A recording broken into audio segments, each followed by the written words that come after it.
We'll start this afternoon with prayers of invocation,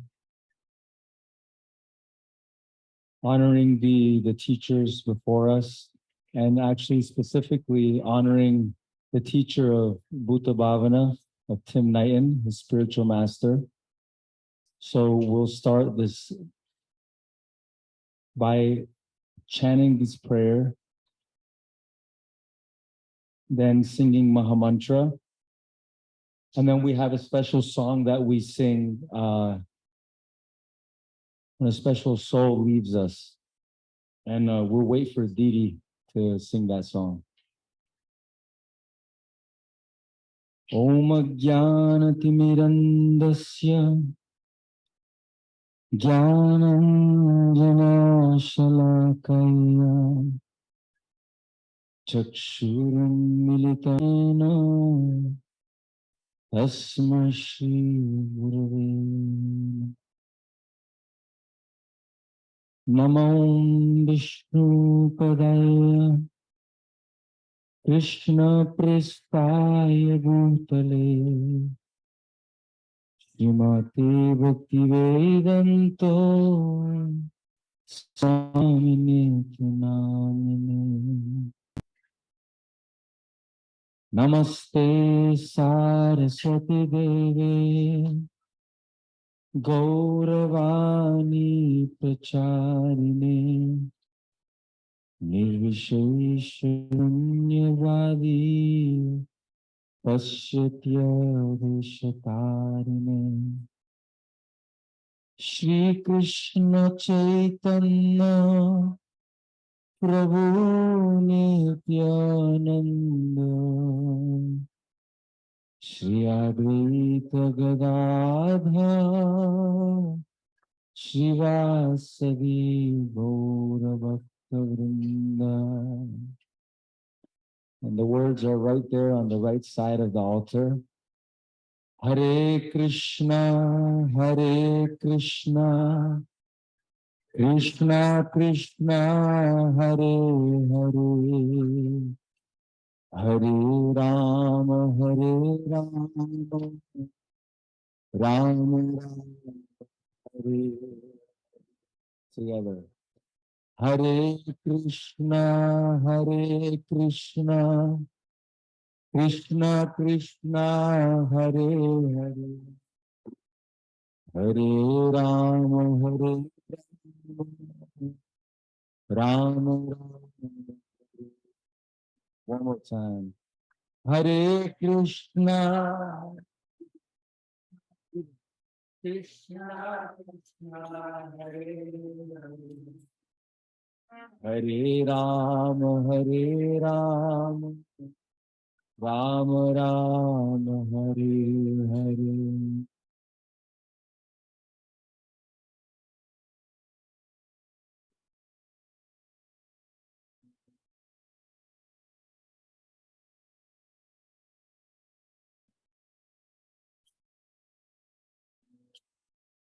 Jayamnira Premanda Karuna Prachu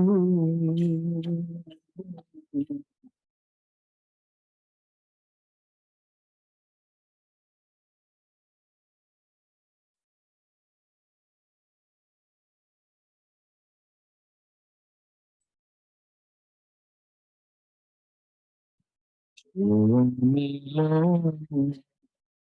Premanda Karuna Prachu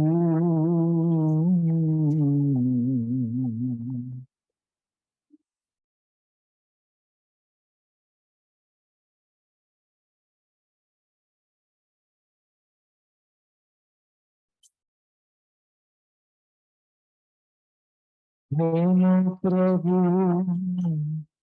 Kota Galai Acharya Thakur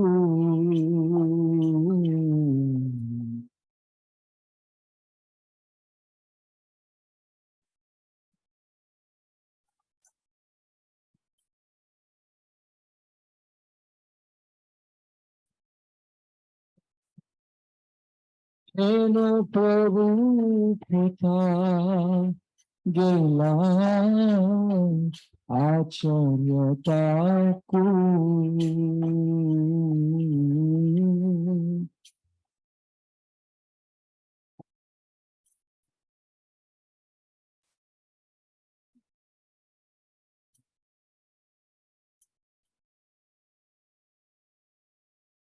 Ahamura Swarupa Vahasanata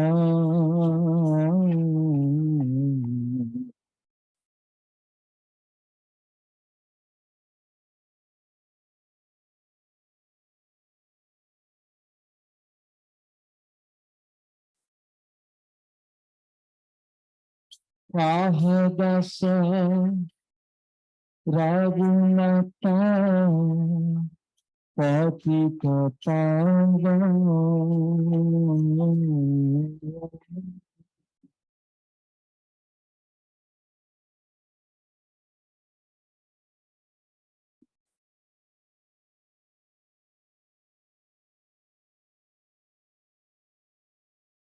Aham Bhata Juga Aha Kavira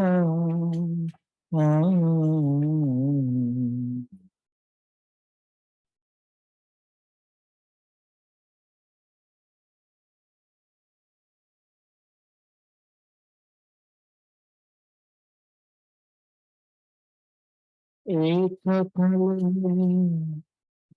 Kota Gula Gaurana Thara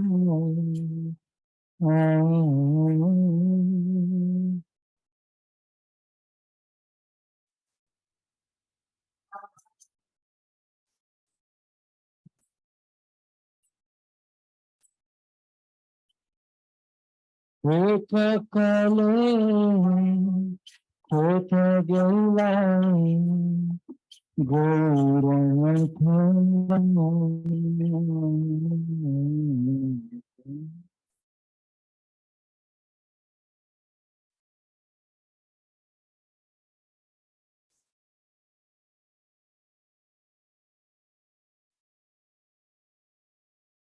Oshaniku Tibonata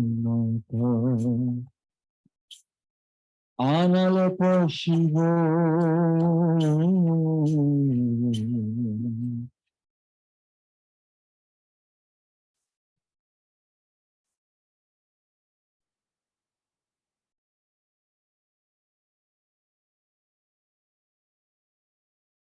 Gauranga Guru Neurani Kotha Guru Pavo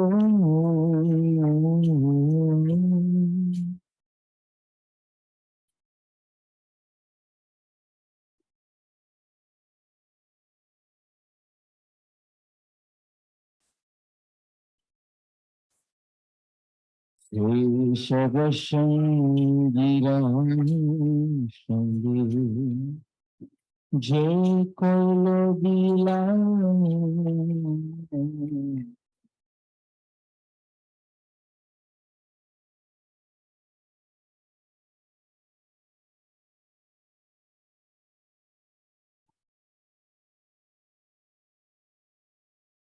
Se Sangana Paya Kandi Maratha Munda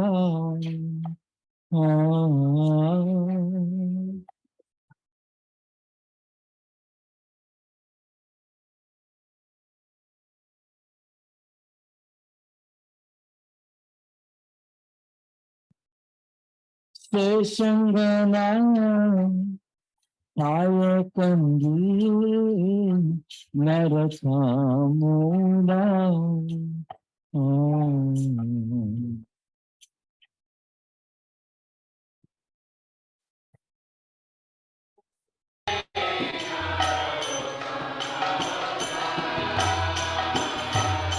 Jivanilo Prema Dana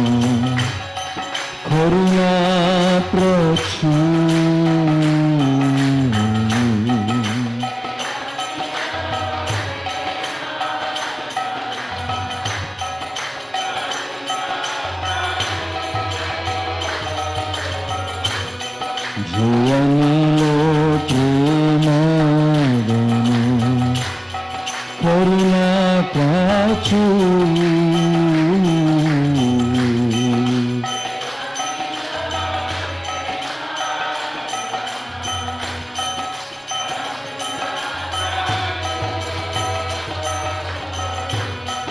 Jayamilo Pramadana Karuna Prachu.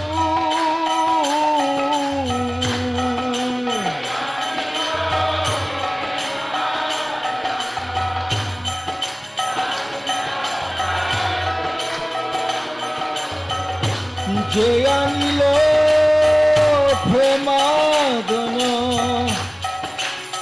Karuna Prachu.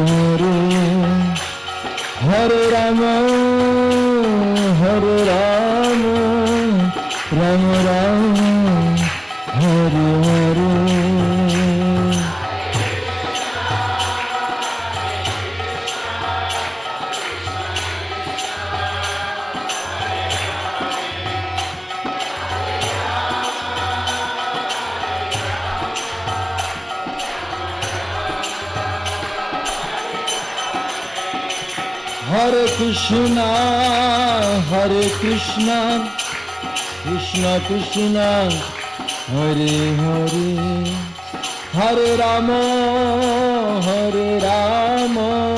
Rama Rama, Hare Hare.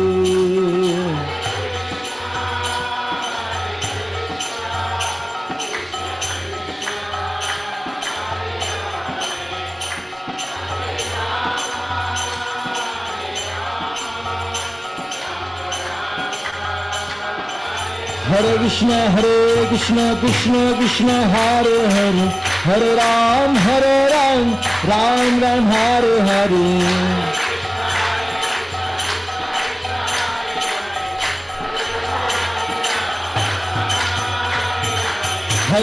Hare Krishna, Krishna Krishna, Hare Hare, Hare Ram, Ram Ram, Hare Hare.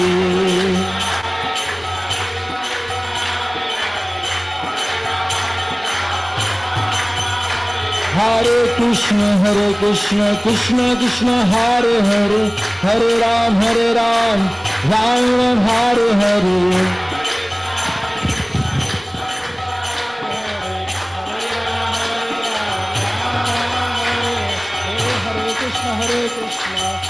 Krishna, Hare Hare, Hare Ram, Ram Ram, Hare Hare.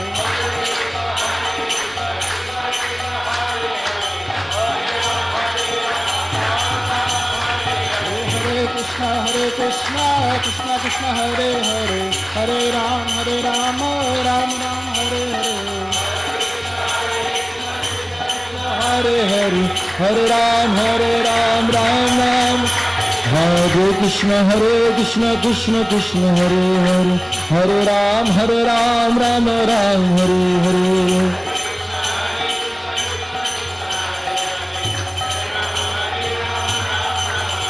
Hare Krishna, Krishna Hare Hare, Hare Ram, Ram Ram, Hare Hare.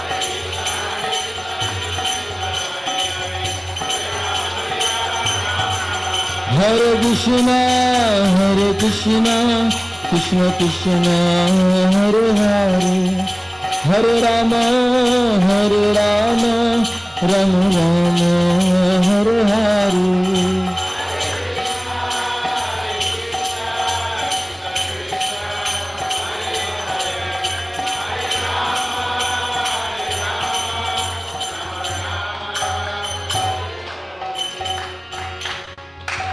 Jaya Jaya Prabhupada, Prabhupada,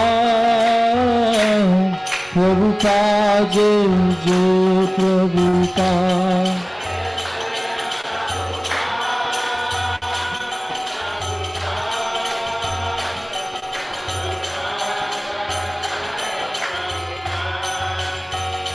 Jaya Vaishnav Thakur, Jaya Vaishnav Thakur, Vaishnav Thakur, Jaya Vaishnav Thakur.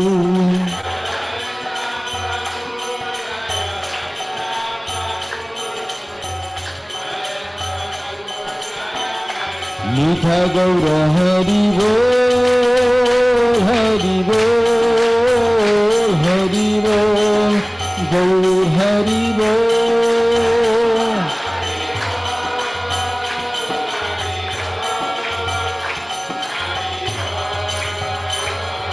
Nitha Gaura Hari Bol, Hari Bol, Hari Bol, Gaur Hari Bol.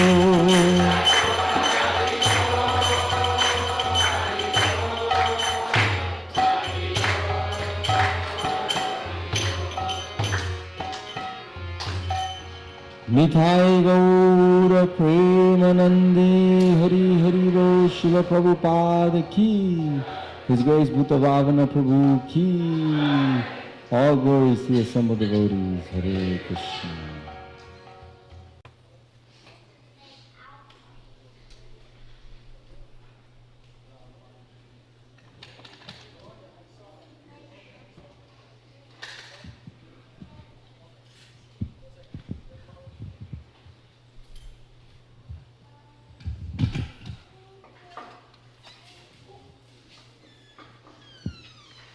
I'd like to ask Bhutabhavana Prabhu's first son to welcome all the guests. Opening words. Hello, everybody. Thank you for coming for today for this occasion. I want to thank my aunts, two of my aunts. Aunt Gloria, please raise your hand. This is my dad's youngest sister. Aunt Shirley, please raise your hand. This is my dad's older sister. And then I have two of my cousins, Roderick and Samori. Thank you guys for coming.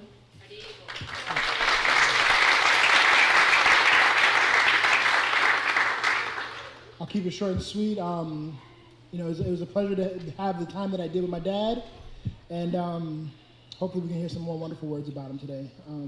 Please, would you come up?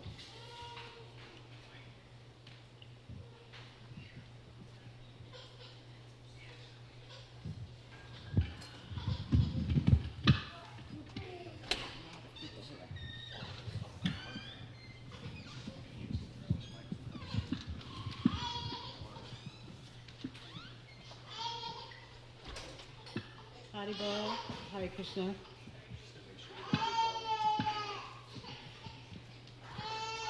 All right. Okay. I want to thank everybody for coming. Something I should get straight, because I made a mistake in that little end of care thing. My son Jaya, he told me when Bhutabhavana and I first started associating, he's almost 5 years older than me. So we realized we both came to Krishna consciousness at the age of 19. So in the end of life care, I said 1970, you told him, Shirley, but it was actually 1969. Today, October 1st, it's actually 30 years that we've lived here in Alachua. We moved here October 1st, 1993. So that's 30 years of our married life of 41 years that we've spent here. And 10 years was spent in Hamtramck, Michigan, just outside of Detroit, where we lived. The other year and a few months was in Kisumu, Kenya. I was already there assisting Ramakeli Prabhu and his wife Gora, and they're preaching there in Kenya. And Bhutabhavana came after the Mayapura Festival, and we started associating at that time. So that last year and a few months was in Kenya and in Brooklyn, New York, where we lived with my mother for a while. Actually, I don't, to keep my composure, I really can't share a whole lot with you right now, like many of you will do. We all know that he was a very special devotee.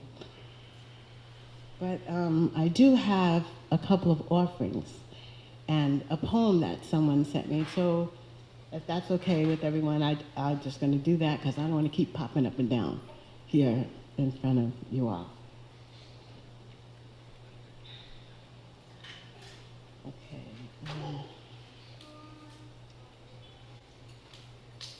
All right. One second. All right, this is an offering from Siki Mahidi. Oh, I gotta make it bigger.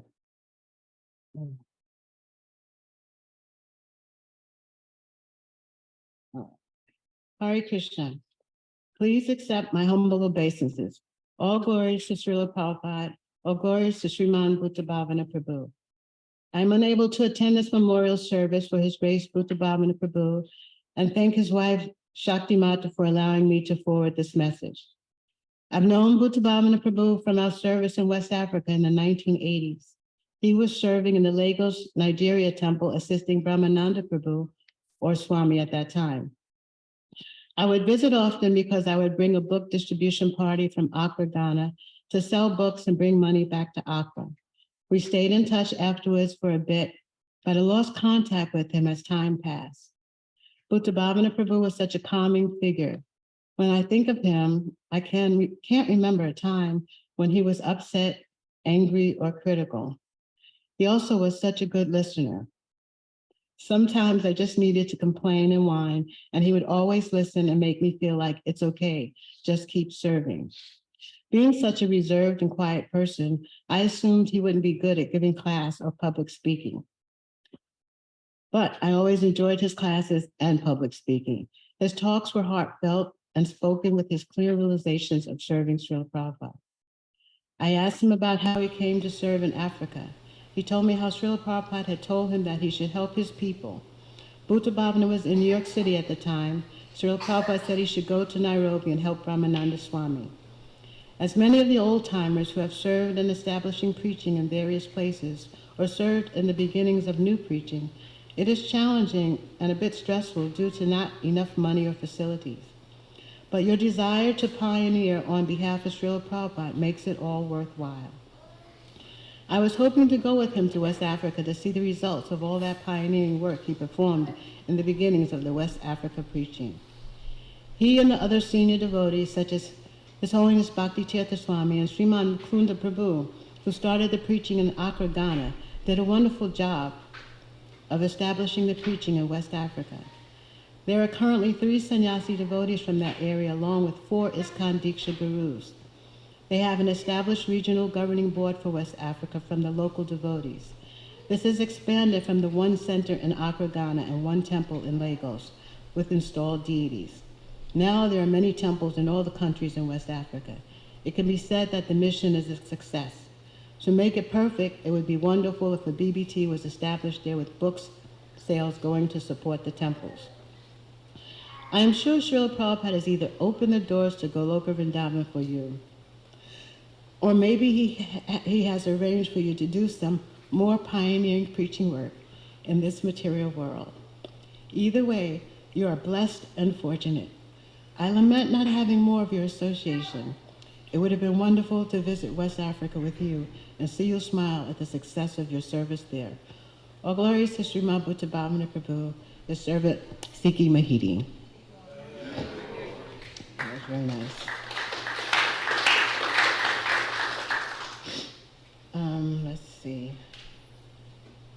Balabhadra Bhattacharya from Atlanta wrote, "My dear godbrother Bhutabhavana Prabhu was a frequent visitor to the Atlanta Panihati Festival. By Krishna's grace, we would always connect to share a hug and a smile. His gentle and generous smile was a reminder to me of the joy of being in the service of Srila Prabhupada, our eternal master. I pray that he attains full and complete shelter at the lotus feet of Srila Prabhupada and Krishna in the divine realm of Goloka Vrindavan. And I also pray that I can one day have his association and be blessed by his loving smile. Your servant, Balabhadra Bhattacharya Das.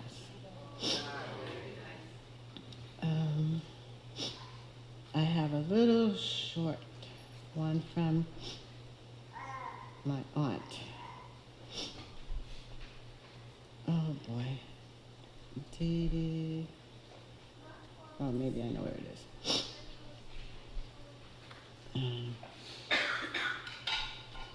Jeannie. Okay. This is my aunt, my mother's youngest sister. Her name is Jean Thomas. She says, Tim was such a wonderful and thoughtful person. When I had surgery, he made me a pot of soup, picked up my medicine from the pharmacy, and checked on me with a follow-up call. He was a soft-spoken guy with a pleasant personality and always willing to help.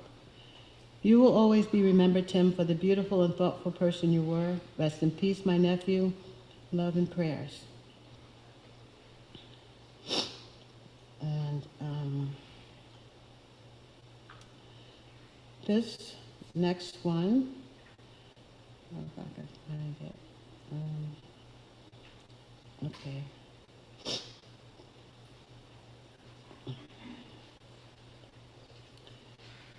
This is from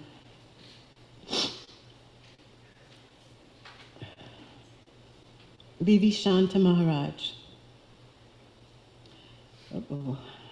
Ajande Raditi Svarad Abhidaya Sikta Janaya Naya Sakam Krishna Bhajati Ya Iha Prema Namita Param Prakshal Yatak Charana Kamale Taj Jalamaho Mura Pitva Sashvat Chirasi Chavahami Paditinam.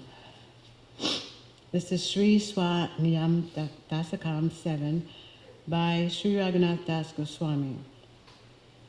I shall wash the lotus feet of anyone in this world who, bowed down with love, worships Lord Krishna and that nectar person who bears the name Radha. I drink that water and every day carry that water on my head. Sripad Bhutabhavana Das Prabhu was one such rare soul who was totally surrendered to his spiritual master, Srila A.C. Bhaktivedanta Swami Prabhupada. To faithfully fulfill Srila Prabhupada's order to preach in Africa, he took that order as his very life. In 1981, Sripad Bhutabhavana Das Prabhu came to preach in Nigeria via invitation of Sripad Brahmananda Prabhu, then Swami, and Sripad Bhaktitirtha Swami.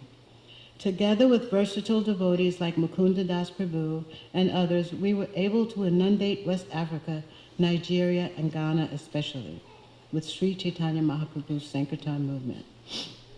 Personally, Bhutabhavana Das Prabhu had mentored me in many ways. He taught how to cook dishes like halava, garanga potatoes, and a host of Indian cuisines that devotees prepare for the Lord's pleasure. As both of us were in charge of the kitchen department, I can vividly recount some pastimes of this great devotee. Once in Lagos, we went boga shopping. We had parked the van in an illegal spot and got out. Just then a policeman appeared. When he realized Prabhu was an American, he threatened to tow the vehicle. Against my objections, Prabhu gave the policeman all the boga Lakshmi. You can imagine how livid Brahmananda Swami was with him for giving the corrupt police over 100 naira, about $150. Most of the time, Bhutabhavana Das Prabhu and myself went preaching together, cooked together, and shared a room together. What impressed me most about Bhutabhavana Prabhu was his humility and simplicity. He was a gentle giant, soft-spoken, and well-liked by devotees and non-devotees together. For the brief period of a year or a year and a half, we preached together in Africa. It seemed an eternity of knowing him. His impeccable devotional qualities had a lasting impression on my own devotional life. My deep condolences to the dear wife, her Grace Shakti Mata, children and family. His was a life well led, and as a Krishna Bhakta, what else can I say? He reasons ill who tells that Vaishnavas die, when thou art living still and sound. The Vaishnavas die to live, and living try to spread the holy name around. Srila Bhaktivinoda Thakur. That's from Bibi Shanta Swami.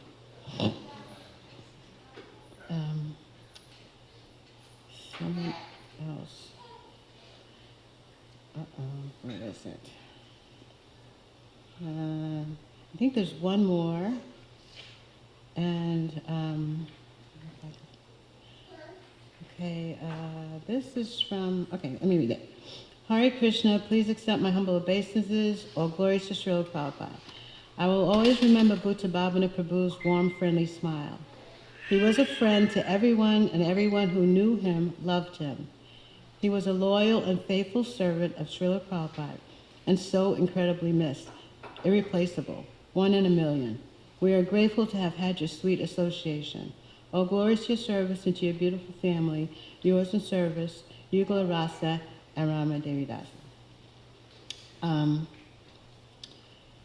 I was sent a poem by one devotee who we agreed on their anonymity because I asked to read it here. So, and then I'll be finished.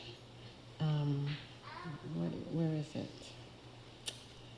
Oh, I know. Okay. It is. Oops. Okay. No, that's not that. Here it is. Okay.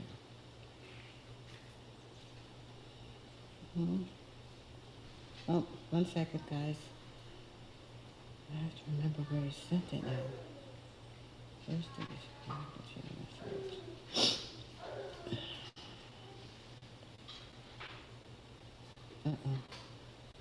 Sorry. Phone number. Okay, thank you. Phone number.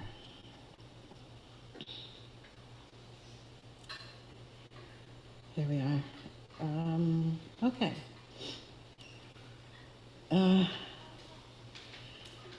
It's titled Making Space Within Myself.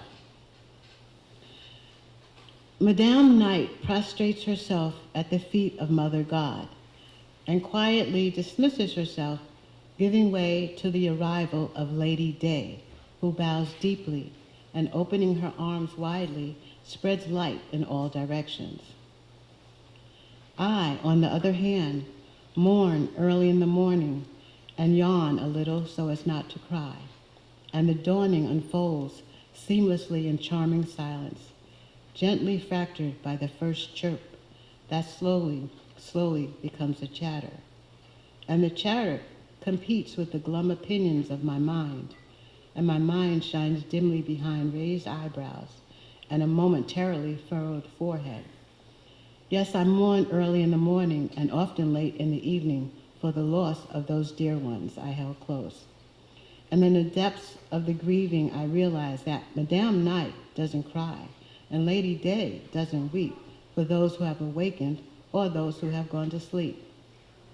Both great ladies have simply held space within themselves to honor the miraculous moments in the lives of all souls.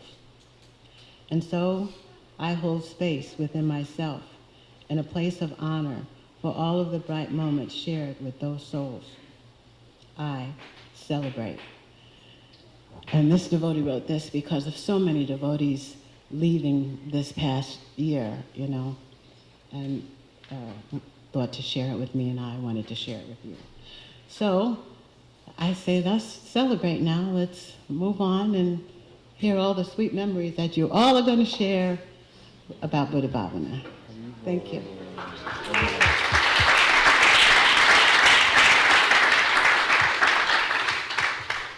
Thank you so much. I would like to please ask Mukunda Prabhu to share some words. Yeah. Do you want to sing the devotees first? It's okay. It's okay. Yeah.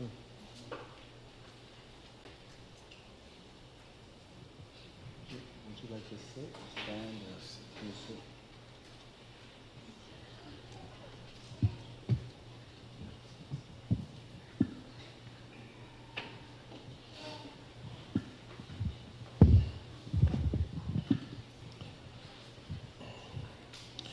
Guruve Gaura Chandra Radhika Tadale Krishna Krishna Bhaktaya Tad Bhaktaya Namo Namaha Vancha kalpatarubhyascha kripasindhaveva patitanam pavanebhyo vaishnavebhyo namo namaha.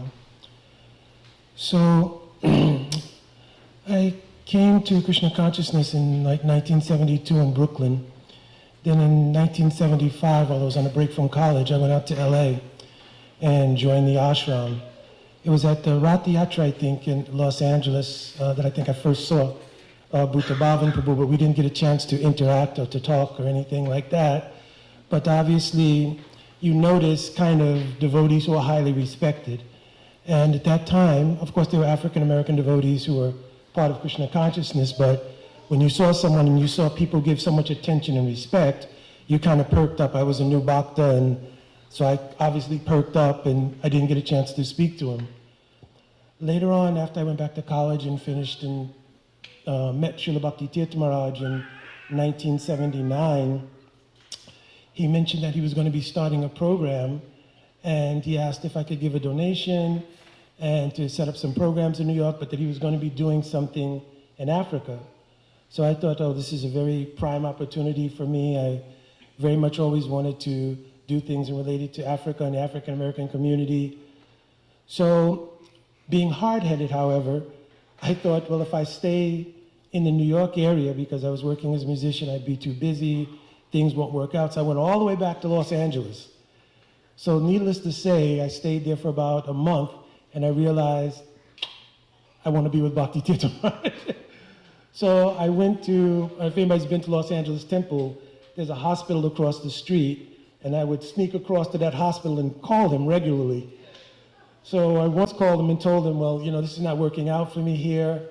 And Maharaj said, well, don't do anything non-Vaishnav, but get on the first bus you can and come back here.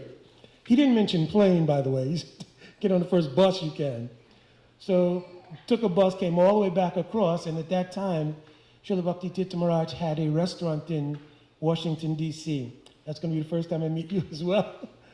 And in that little restaurant, Govinda's in Washington, D.C., many, many wonderful, wonderful devotees who would serve Srila Prabhupada's movement, especially in Africa, came through that restaurant. Shakti Mata was there, Premavati, who's sitting over there, she came there. And especially that time, I got to actually meet Bhutabhavana Prabhu and have his association. So I remember clearly one morning we would come down and the restaurant would be packed up and we would open at a certain time and put the chairs out. But in the morning we would do our morning program and everything in the restaurant. So Srila Bhakti Tirtha Maharaj came down one morning and he started to chant and he said, Jaya Radha. Oh, by the way, my name was different at that time, but he said, oh, Mukunda, you'll go to Africa. After you go to Mayapura Festival, you go to Africa and help Brahmananda. Okay, Jaya Radha. And there was no, you know, like anything. So long story short, I didn't go to the Mayapur Festival, but I got $10 and a one-way ticket to Lagos. So we got to Nigeria and Brahmananda Prabhu was there and Shakti Mata Didi read the wonderful narration from Pujapat Shanta Maharaj, who was Bhakta Martin at that time. He was there and we only had a one-bedroom apartment and we used to get our water out of a barrel and it was just really, really austere. But long story short, maybe 6 months later, our lease was up where we were, and we had determined with Brahmananda Prabhu at that time that we would just get in a van and live out of the van and preach like that.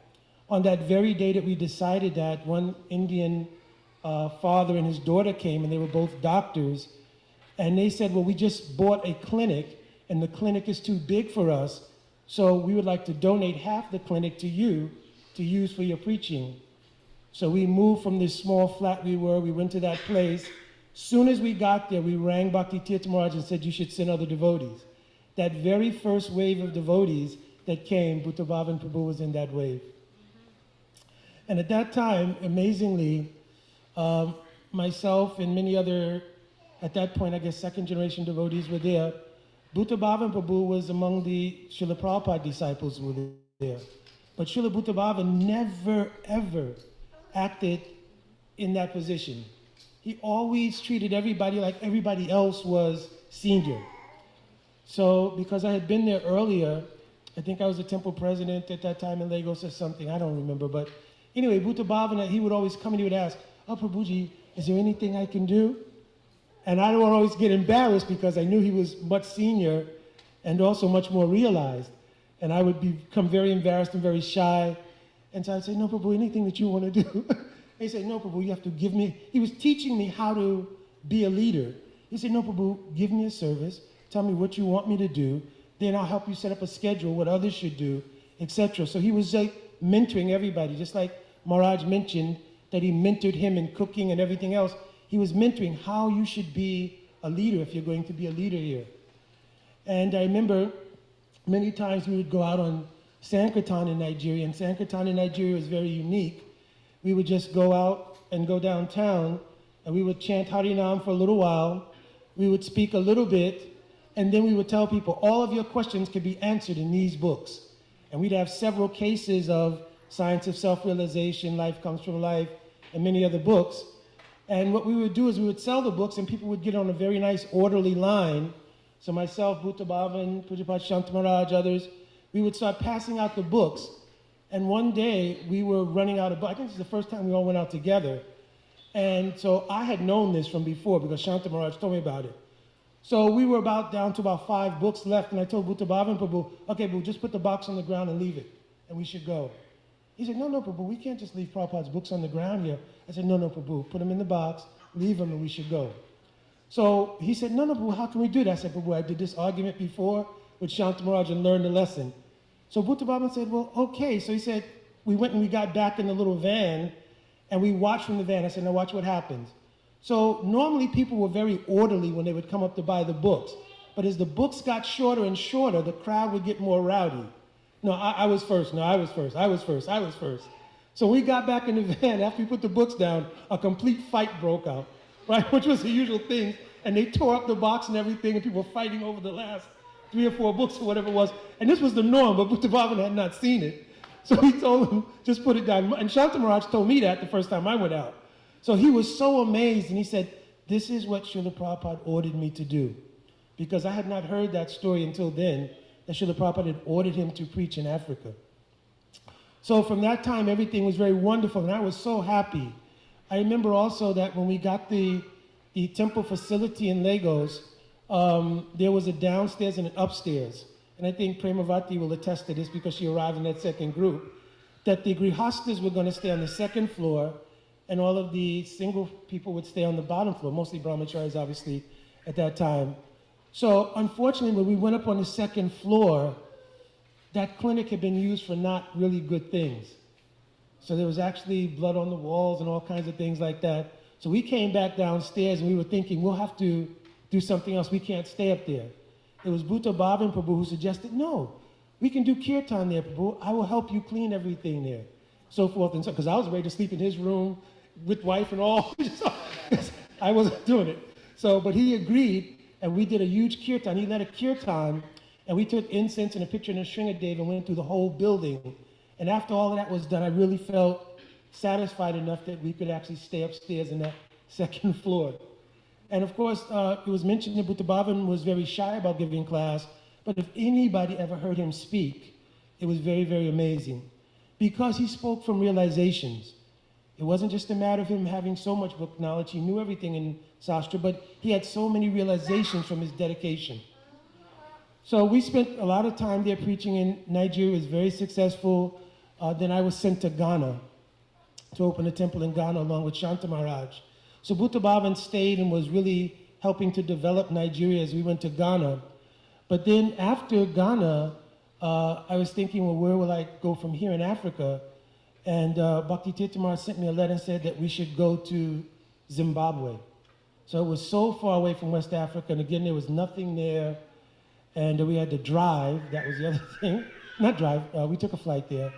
But when we arrived there, very shortly afterwards, Bhakti Tirtha sent me a letter. He said, I have a wonderful surprise for you. So I was thinking, oh, is it money? Is it? Because that's what we need. He said, no, but Bhutabhavana is coming there. And we were like, okay, it's wonderful. So he arrived, and when he arrived, I felt so much more secure about everything because I had somebody who was senior and everything. So we started to preach in Zimbabwe. Zimbabwe preaching was going very well. Srila Bhakti Tirtha Maharaj came to visit. And at that time, myself and one other devotee there named Srinath, Prabhu. There were other devotees there. Braja Leela Devi was there. Raivata Muni Prabhu was there. Ishwara Prabhu was there.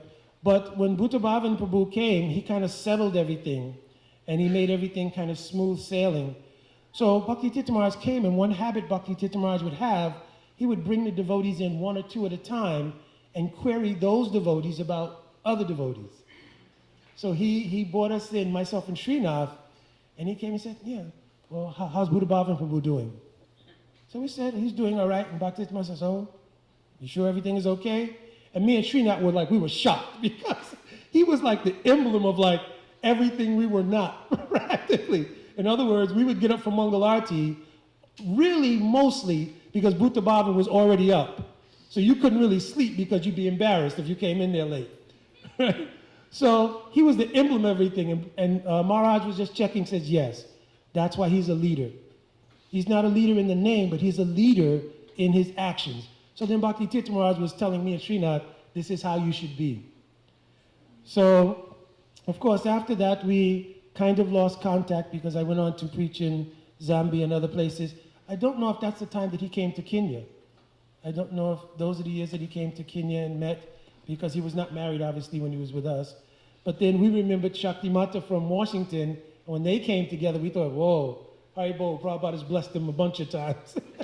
Now, so of course, I didn't meet Bhutabhavan again until I obviously came to Alachua, and I was very happy to see him here, and very, graced by his presence and so forth. So I think that one of the greatest mercies that my Guru Parapadma, Srila Prabhupada, and our whole Guru Vargas has blessed me with was his association, and the association of his good wife and his family, because to see these boys grow up also now, and they know I had a daughter, and all the things, and watching teenagers grow up is a pretty amazing thing.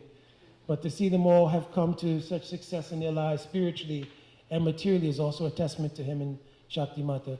So I'm begging for his causeless mercy, that he's gone on in the service of Srila Prabhupada, as Maharaj said, either in the divine realm or his continuous of inspiring and preaching to others here in this material world. Jai Srila Bhutabhavan Prabhu ki jai. Thank you.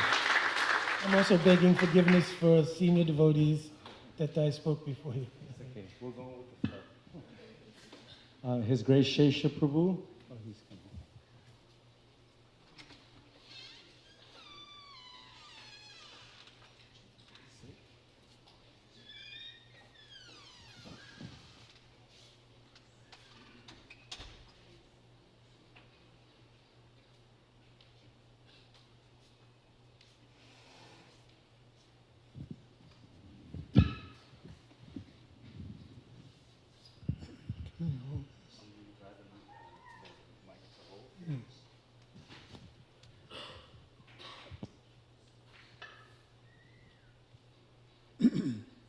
Nama Om Vishnu Padaya Krishna Prasthaya Bhutale Shrimate Bhaktivedanta Swami Nityanamani Namaste Saraswati Gauravani Pacharana Nirvishesha Sunyavada Paschachate Satarana Vanchakalpatarubhyascha Kripa Sindhubhyavacha Patidana Pavanabhya Vaishnavibhyo Namaha. So I offer my condolences to Shakti Mata, other family members who are here today. We've lost a great person and wonderful devotee, Bhutabhavana Prabhu. And those aren't just words of sentiment, but they're based on the life and activities that we all witnessed and interacted with him on. I just want to mention one thing.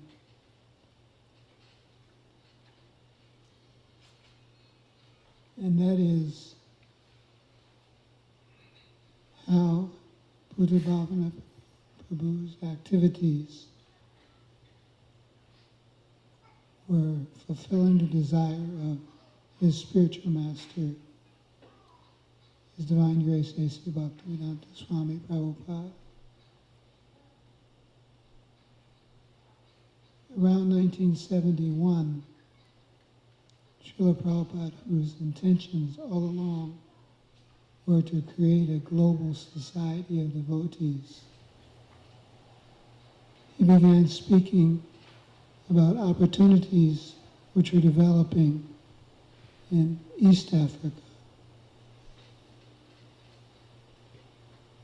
Different members were encouraging Prabhupada to start something more permanent there. And Srila Prabhupada, he did whatever, he took advantage of whatever opportunities that Krishna gave him. And he began speaking by saying he wanted something to happen in Africa, because then his global movement would be preaching on 5 continents.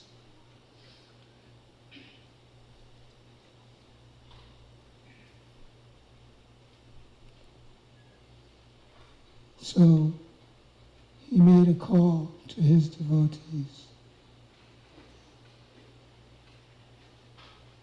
Bhutabhavana Prabhu answered the call. From the timeline that I was looking over, I saw that by the time he joined the ashram in Los Angeles, to the time when he was on the streets of Nairobi on Harinam Sankirtan, was just a matter of a few months. How does someone uproot their life, travel halfway around the world, and go on the street with the holy name of the Lord, without being a wonderful devotee and dedicated follower of Srila Prabhupada?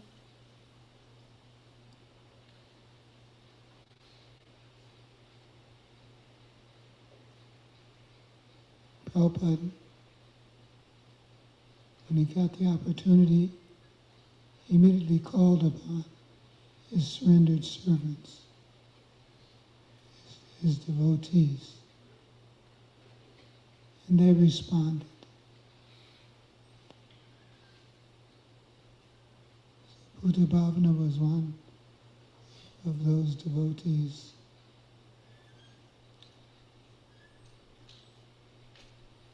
And we praise him today for his surrender.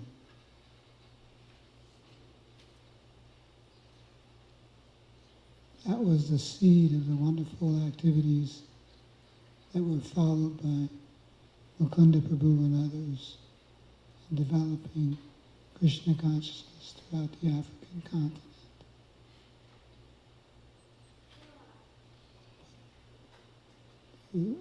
Based on the surrender of devotees such as Bhutabhavana.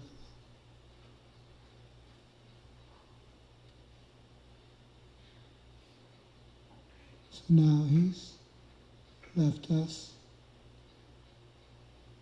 I'm sure,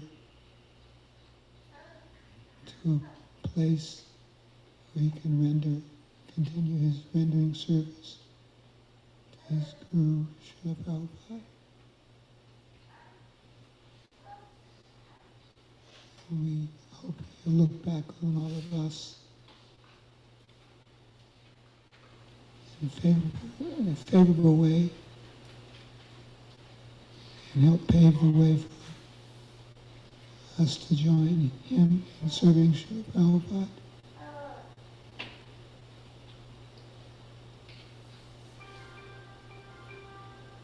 Hare Krishna.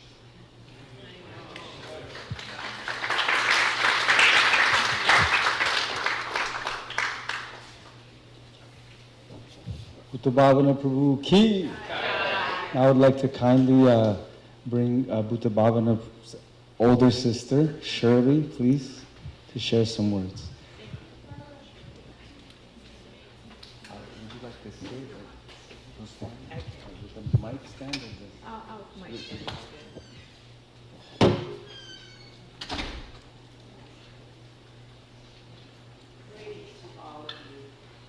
I'm here as the oldest of 4 children who were raised by Tim and Leona Knighten in Hamtramck, Michigan, which is a city that was completely surrounded by the city of Detroit, if anybody's aware of that.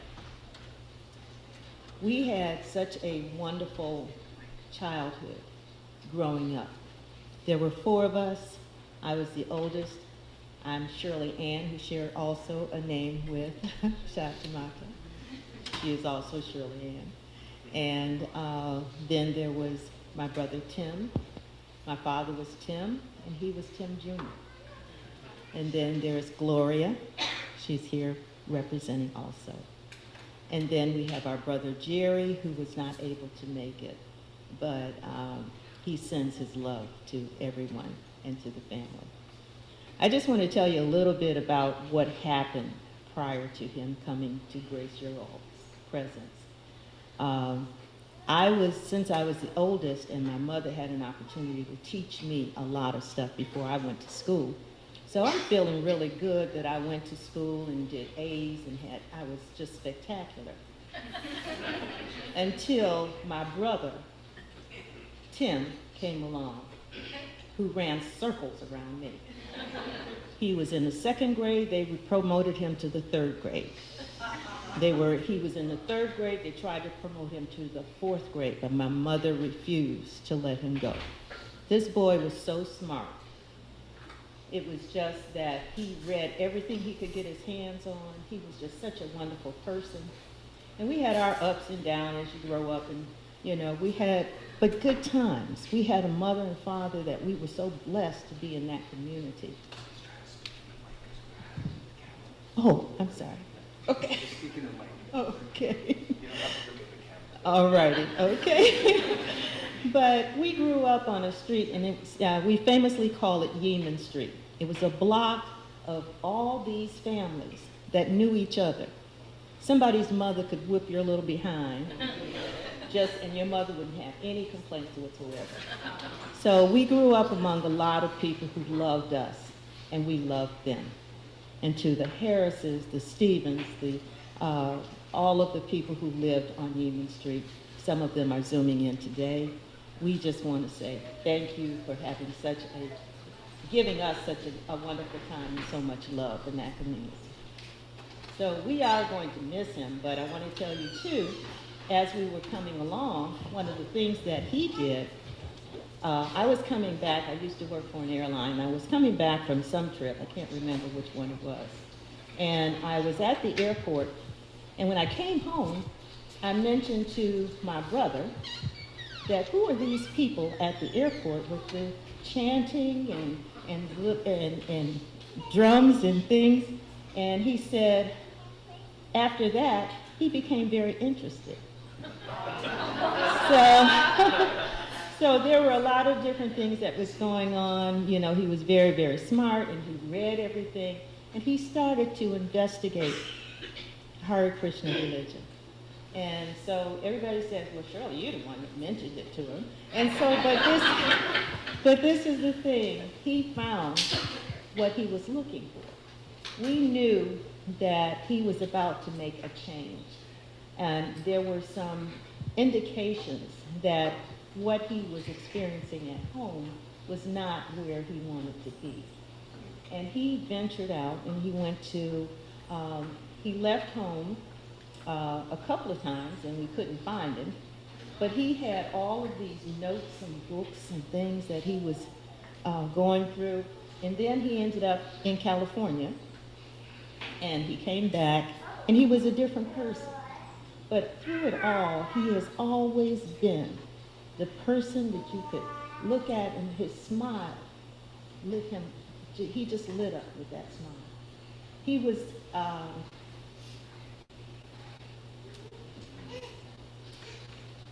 He was somebody we loved so much. And even though he was, my father's name was Tim, but when I talked to a couple of people over this past couple of weeks, and they said, and we told them what had happened, and we always called him Tim Jr. He was never Tim. He was always Tim Jr. As one of the guys said, he says, I knew when I heard that Tim Jr. had passed. He says, I said, yeah. I said, you called him Tim Jr. too? I said, yeah, everybody did. You know, he was just Tim Jr. And he was such a wonderful person. He was so intelligent.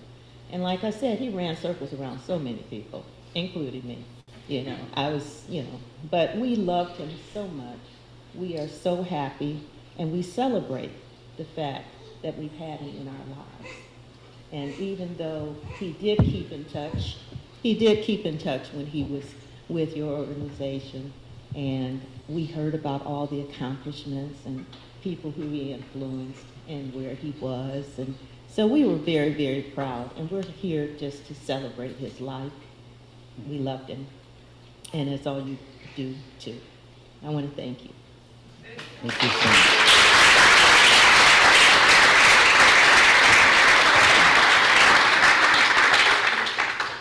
In our tradition, when somebody introduces to someone else the spiritual science of the soul and God, they're considered a guru, and it's called Vartma Pradakshika Guru.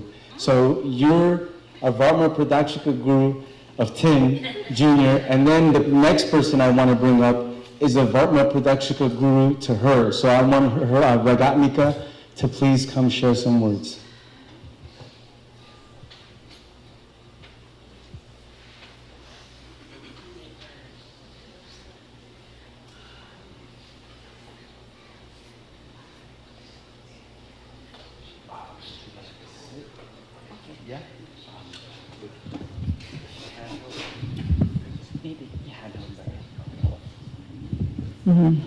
First, I'd like to offer my heartfelt condolences to Shakti Mata and the family, siblings and nephews and all that, and the sons of Bhutabhavana Prabhu. Yes, as you were speaking, Shirley, I was going to say that, but he jumped on me on that one. Yes, I was in, I moved from Detroit to New York because I was in search of the perfect religion and the perfect philosophy, coming from a Catholic background. In fact, I was in the convent prior to that as well. But so I was not satisfied. I knew there was something bigger.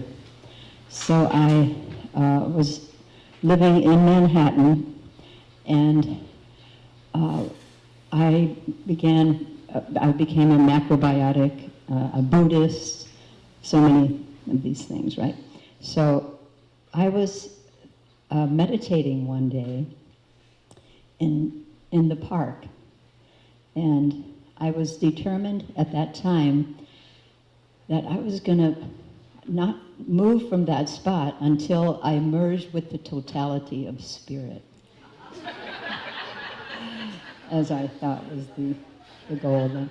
So, but then something woke me up. It was rain. It started raining, but there was an urge I felt. I was feeling, I can't leave this world until I go give a message to my friends, my acquaintances that I had been hanging around with. And although I had no idea what that message would be, I couldn't articulate what it was, but I just felt a need to not just leave them behind. I don't know. So I went to the subway, and on the subway platform, that's when I saw this glowing effulgence. Bhutabhavana Prabhu was there in his saffron garb and carrying a mridanga. Apparently he might have just left a Harinam party to get back to the temple, whatever, or maybe going to the Harinam party. So I went up to him and I asked him, could you tell me where there's a Buddhist nunnery? Because I thought, I'm just not doing it right. Maybe I need to really go into a Buddhist nunnery. And so what did he say? He said, no, I can't tell you where there's a Buddhist nunnery, but I can tell you where Buddhism is at. He said, the Buddhists, they want to go home alone, but the devotees of Krishna want to take others back with them. And that was, Super Soul was just giving him those words. It struck me, and I knew. So the very next day, I was at the temple at the Sunday feast, and I quit my job that week and never left. I came back. Oh, not only, it was the 4th of July weekend, so I went to the Sunday feast, and then Monday, I was on Jones Beach in Asari distributing Back to Godhead magazines. So I am totally indebted to Bhutabhavana Prabhu for being that surrendered instrument in Srila Prabhupada's hands. It made all the difference in my life, and many others, no doubt.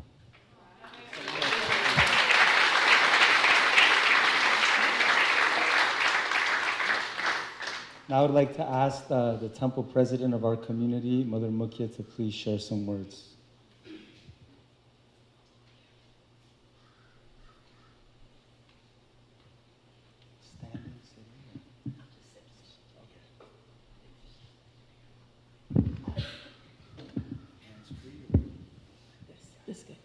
Hare Krishna, welcome everyone. And I just want to offer my obeisances and respects to all the family members that have come and all the devotees that are here, especially the second generation devotees. It's beautiful to see so many coming to support the boys and just to learn more about Prabhupada's disciples. I knew Bhutabhavana in Detroit. I was there in '74 and I stayed there till '87 and came to Florida. So I met him during that time. He was, I don't remember like so much about that, but I knew you guys from there. And he was, you know, a senior devotee, and he was very, just, you know, very kind and very sober. And it was just a nice, calm presence to be around. And when I came to Alachua and Shaktimata and Bhutabhavana were here, it was, I felt like so comforted, you know, like comfort food, just to have someone that I knew from when I was a young girl. And here again, you know, they were in this community. It was really nice to see them. I had always wanted to learn about his time in Africa. I was grateful that Mukunda described so much about it. And when I saw him here, I asked him, this was just a few years ago, if he would speak about that time. And he was very humble and maybe not feeling that well even by then. And he, you know, he said yes, maybe he could do that.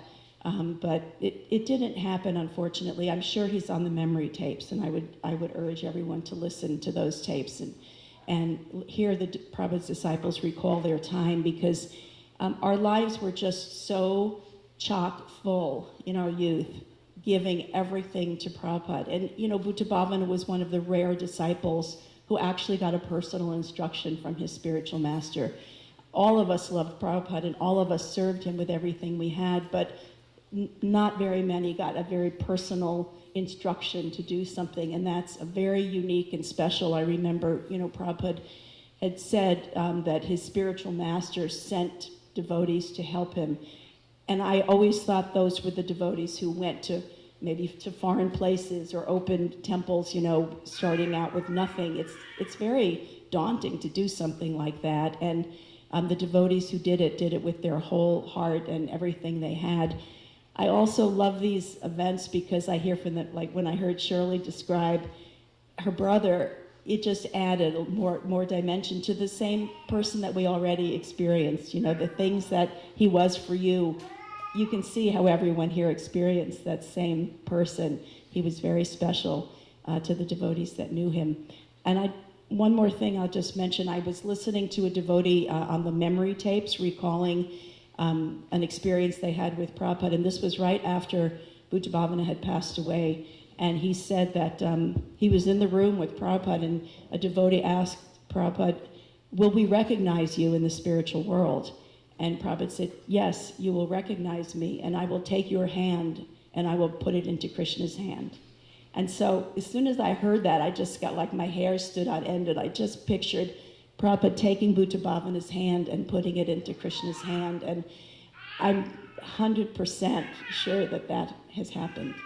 And I just want to mention to the family members that Prabhupada told us many times that the family members of the devotees, 7 generations behind, and maybe 7 generations in the future, will go back to Krishna. So your little brother who ran circles around you, which I don't know if that's completely true, listening to you speak, because I think you could probably run circles around many people too.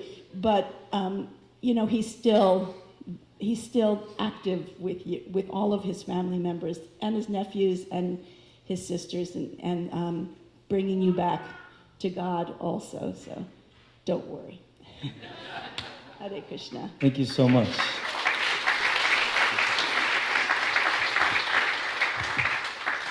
So we heard from Shirley. We're not going to hear from the younger sister, Lori. Don't worry, no pressure. But we have your son. He's going to represent for you. Roderick, please come share some words.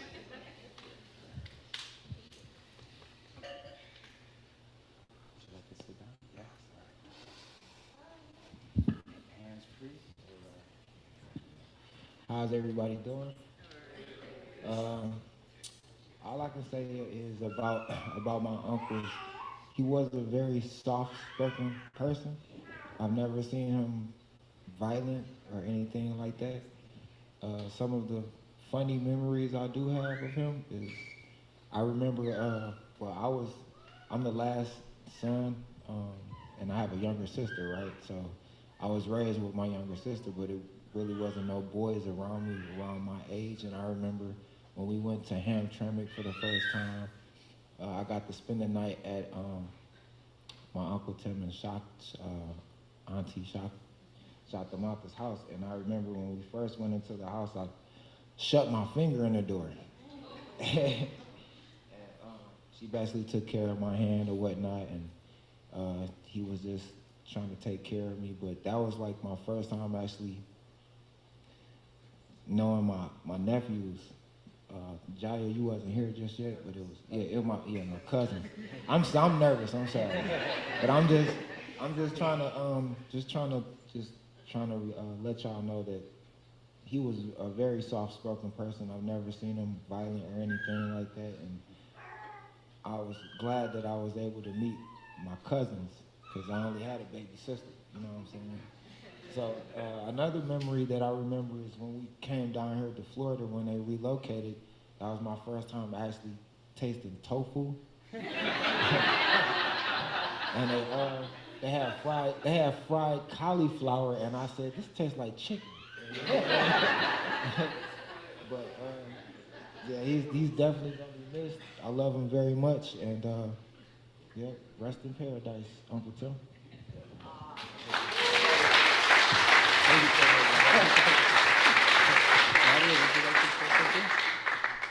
Yeah.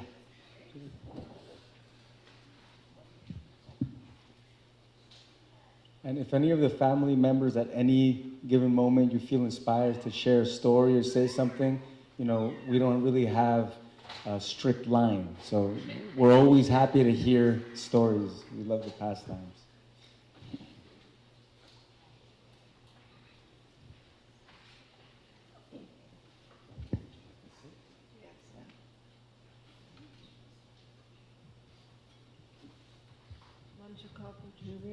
Kripa Sindhu Bhava Patitanam Pavnebhyo Vaishnavnebhyo Namo Namaha. Just have a gratitude message that when we first moved here, I think we've been here 28 years,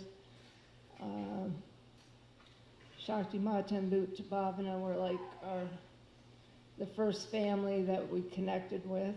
I feel grateful that my son has association of 3 beautiful boys.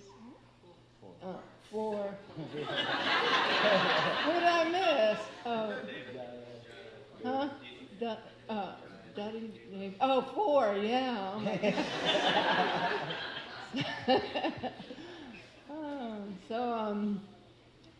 yeah, they really took us in. And the Bakura story, the tastes like chicken thing, because when we got here, I was like new at all this, like, and he said, and I just watched him make the cauliflower pakoras, and he said, you know, if you struggle with vegetarian, these taste just like chicken. And I was like, and they did. And so I'm not a cook, and I try to make pakoras, and every time I'm making pakoras, I think of Bhutabhavana. So I have one very memorable dream, and now that I'm listening to everybody and hearing the glories of Bhutabhavana Prabhu, I could see that he helped me. It's a dream, but Bhutabhavana and I were having a discussion in front of Srila Prabhupada, and I was saying, you know, the same as Krishna's present in his Murti here, Srila Prabhupada is in his Murti. And he was letting me argue with him about the presence of Srila Prabhupada in his Murti. And then we both looked over, and Srila Prabhupada was laughing, and he had manifested these beautiful dark curls, of black dark curls on his hair. And the two of them were laughing. It was like their joke, you know, for me to understand that, yeah, he really is present in his Murti. But he was letting me argue with him about his presence there, and then the joke was on me, you know. They manifested. So it was like preaching, you know. So I always remember that. Prabhupada, he was just laughing, a big old belly with all these black curls. It was like right there. So a very vivid dream, even though, you know, he didn't manifest the curls, but it was a dream. But I'm very sorry, having not to have gotten to know Bhutabhavana better. And I'm just grateful to have had you, all of you, in our lives. And I think all the qualities, I just didn't realize how special Bhutabhavana is till you start hearing all their glories. He said, what a surrendered soul. You know, I just hope that one day that I can be like that. So he's someone to aspire towards. And thank you. Thank you so much.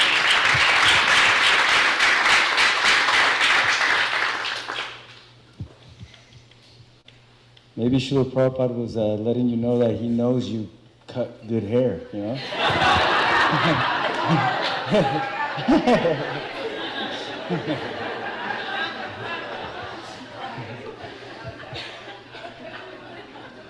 As a plug-in, if you need your hair cut, she's the best. Not like mama, like daughter. Now we would like to ask Bhutabhavana Prabhu's son Deva to come share some words.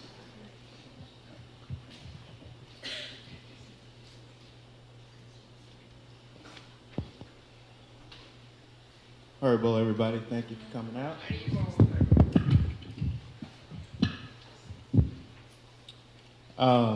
My father was a very special person. Just from the room and hearing the stories, I really appreciate it from everybody because, you know, it really does give me a different perspective, or kind of confirms who my father was before I was even in existence. And like a lot of people said, you know, he was a man of a few words, but you know, maybe that was in public. At home, he was still a man of few words, but every time he said something, we listened. You know, that's kind of the power of not always using your words so much. When you do speak, people kind of want to hear what you want to say. And, you know, my father was a king of, like, corny jokes, you know. And kind of what, I'm sorry, I still always call you Mother Kinshana, but she was just saying about how the joke was on her with her dream. I always felt like my father was a kind of a slight comedian where he would read the room. You know, he knows in our household, you know, he was blessed with 4 boys. So even though my mom didn't get the joke or she thought it was corny, if the rest of the room was laughing, that's a win. And so it was funny because over the years it kind of seemed like what Mother Kitchener was saying, it was like, well, the joke's on you, Mom. You know? So just my father, you know, he was a very special soul. And, you know, my mom and father, you know, they each had their role in the house. And my mom was kind of more on the material things. You know, she paid the bills as far as, you know, he'd go to work, give her the check, she'd handle everything at the house. But my father, without a shadow of doubt, was the spiritual leader. I never got to experience, you know, going on a summer trip or doing some of the things, you know, in the community. You know, I was really attached to my hair. I didn't want to cut my hair off. So that's what kind of made me not go on those summer trips. But my father was never negative or anything. And we've had talks, you know, because he was a preacher. That was his calling. And, you know, in some ways, you know, my brothers, I always felt they were leading that path a little bit more than me. And my father just told me, you know, everybody has their path. And I kind of told him, you know, what I thought my calling was. And talking to Jaya and my father, we kind of came up with guerrilla preaching. Guerrilla preaching. So the idea was, you know, like back in college, this is when it really solidified to me. He told me, because I came here on a spring break, because I wanted my friends, I've always wanted my friends to meet my mom and my dad. And the whole family was in India. So I had no idea they were gone. I brought a bunch of friends from college, and he told me, well, you're doing that guerrilla preaching because your friends came and you never preached to them. You just lived your life. And just because you stuck with the principles I taught you, your friends were very curious of, you know, Srila Prabhupada, his teachings. And that was one time when he really let me know, David, you're still doing Prabhupada's work. Because they left, and one left with a Bhagavad Gita. And I didn't do anything. I just said, hey, man, let's go to the temple. Let's get some food. I'm going to get y'all some free food, you know. So, you know, that was my thing. And my father told me, you're still preaching. And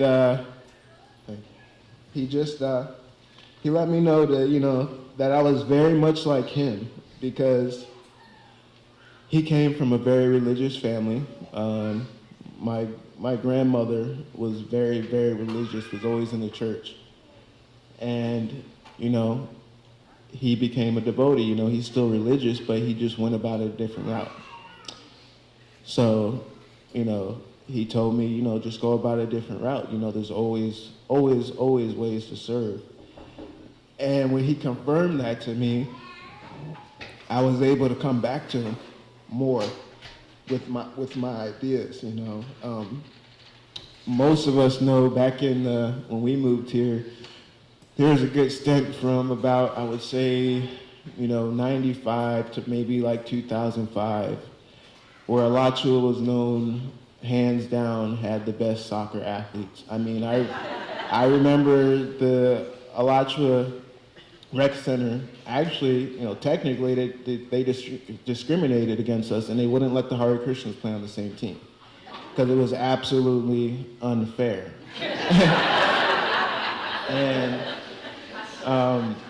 you know, just talking to my father about, you know, how I missed those times, and I was like, you know, telling him things like, I would love to, you know, become, you know, financially fit and provide for the temple in that aspect, because I just didn't see myself as a preacher. And he told me, you know, straight up, that's what you need to do then, because, you know, I come from Detroit. My first temple was Fisher Mansion. You know, our temple was a mansion. And I've always I love that temple. It's a beautiful place, you know. And seeing places like New Vrindavan, beautiful temple and stuff, and all that stuff does take money. So he told me, you know, it's okay to focus on that aspect because, you know, you need people preaching and giving people the books, but you also need prasadam. You know, you need cooks, so when they do come to the temple, there's prasadam. But they also need a temple, and that takes money. So he told me, you know, that if that's what you feel is your purpose, then do it. And he always had my back. And like other people said, you know, most of y'all have never seen my father angry. And even when he was upset, it was still a soft-spoken tone. I've only seen my father and heard him cuss once. And I attribute that to my older brother, you know. Dada. I think every boy does this. At some point, at a certain age, you kind of want to test your strength as a man, test who you are. You know, you just kind of test your parents, you know. And if you ever heard the saying, you know, if you mess around, you're going to find out. You know, Dada found out for him and myself. So, you know, he's just doing his father's duties. You know, sometimes you got to hit a kid upside the head with a Cheerio box, you know, and let him realize. But yeah, just a great guy. You know, I mean, there's really not really any bad memories I can really think of my father. An amazing cook. You know, I think this whole community here knows he made the best gulab jamuns. Maybe not as many people know, but he definitely makes the best peanut butter cookies. He's had a few instances, you know. I don't know how he did it, but he made peanut butter cookies and forgot the peanut butter. So, you know, he is human.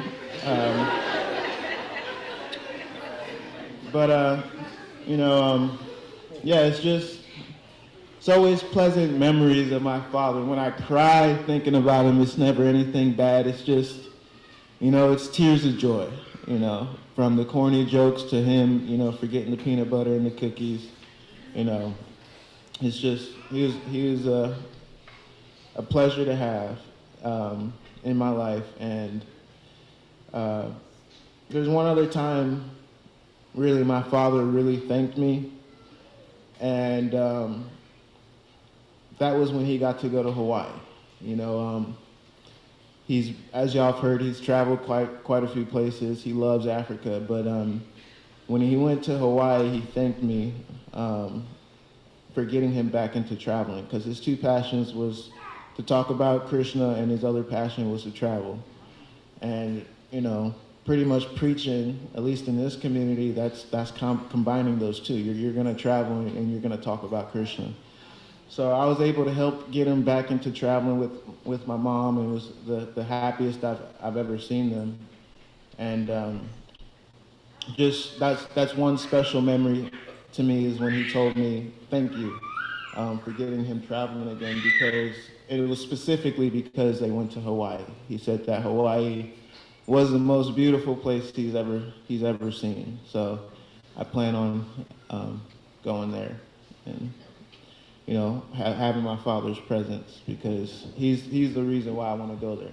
You know, that many places around the world. You know, I've always wanted to go to Africa, but he told me Hawaii. He said Hawaii. So there's plenty more I could say, you know, just rambling off the top of my head, but I really would appreciate hearing some other stories from other people, because it really just solidifies the character that my father had, hearing from other people. So, thank you.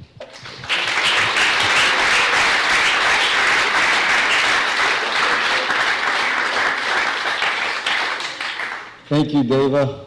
One of the perks of being a younger brother, right? You just like, you know, kind of shut up, watch, listen, and then know what line not to cross. Let the bigger brothers get it.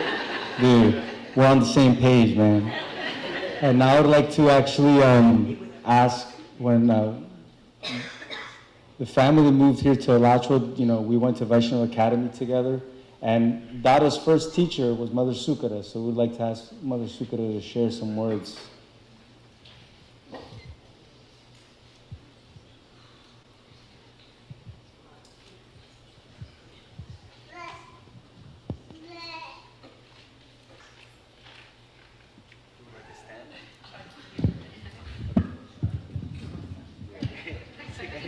Teacher. So when I thought of Bhutabhavana, I thought of this verse from the Bhagavad Gita, Bahanam Janram Ante Yanavam Mam Prapadjante Vasudevam Savamiti Samahatma Sujorlabaha. Translation, are many thousands among men, one may endeavor for perfection, and of those who achieve perfection, hardly one knows me in truth. So that was Bhutabhavana. You know, we're all hearing what a special person he was, and I can't help but think that I'd like to know more about your mom and dad, because, you know, fruit doesn't fall far from the tree, and you all seem like had such a wonderful family life, and that makes such a big difference, you know, having two parents who are committed to raising their children. And of course, Bhutabhavana was also a wonderful parent. And the last time I spoke with Bhutabhavana was just probably a couple of weeks ago. It was our spiritual master Prabhupada's birthday. And so I was talking with Balavi, and Shakti and Bhutabhavana came walking by, and Balavi started talking with you, and Bhutabhavana was there, and I said, Bhutabhavana, Hari Bol. So, you know, he couldn't see, he recognized my voice. He said, Hari Bol, Mother Sukara. And he had such a warmth about him. He might have been a man of few words, but when he spoke, it was really touched your heart. Even just that, Hari Bol, Mother Sukara, you know. Because, you know, it's very difficult to not be able to see, to be blind. But I'm hearing that even though he was blind, all day long he would just listen to Prabhupada lectures, and he would chant, you know, all day long. And I had the wonderful experience also of teaching his children, mostly wonderful. I had the privilege of teaching a boys' class, 7th, 8th grade boys, about 25 of them. How many are here from that class? A few of them? You're not raising your hands. Anyway, it was really an education for me, you know. But I have to say that those boys, you know, I'm learning more about Jaya. But Dada, I first taught, it must have been maybe 2nd grade I taught Dada. Such a little guy, so cute, and really a lot like his father. Very, very warm, very serious. And to this day, you know, I always feel like Datta and I have a very special relationship because of teaching him. In our scriptures, he said there's 7 mothers, and one of the mother is the teacher, because you really get to learn about people when you're teaching them every day, and especially language arts. I taught language arts, so we read a lot together and, you know, wrote a lot together. So when they write, you learn a lot about who they are. Anyway, and also Deva and Dhanvantari, you know, I had the privilege of teaching. So you can see just the effect that a great mother and father have on their children. And I feel very privileged to have been in a way, part of their family, you know, and hope to be able to be part of their family as time goes on too. Hare Krishna. Thank you so much.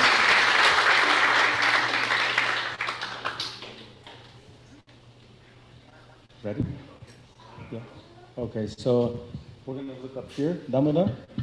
So we have Dada's better half mother who wants to share some words, and she can't be here, so she's connecting through video. Hare Krishna, everyone. I think most of you know me because I visited the community many years now. And yes, Bhutabhavana, I will try not to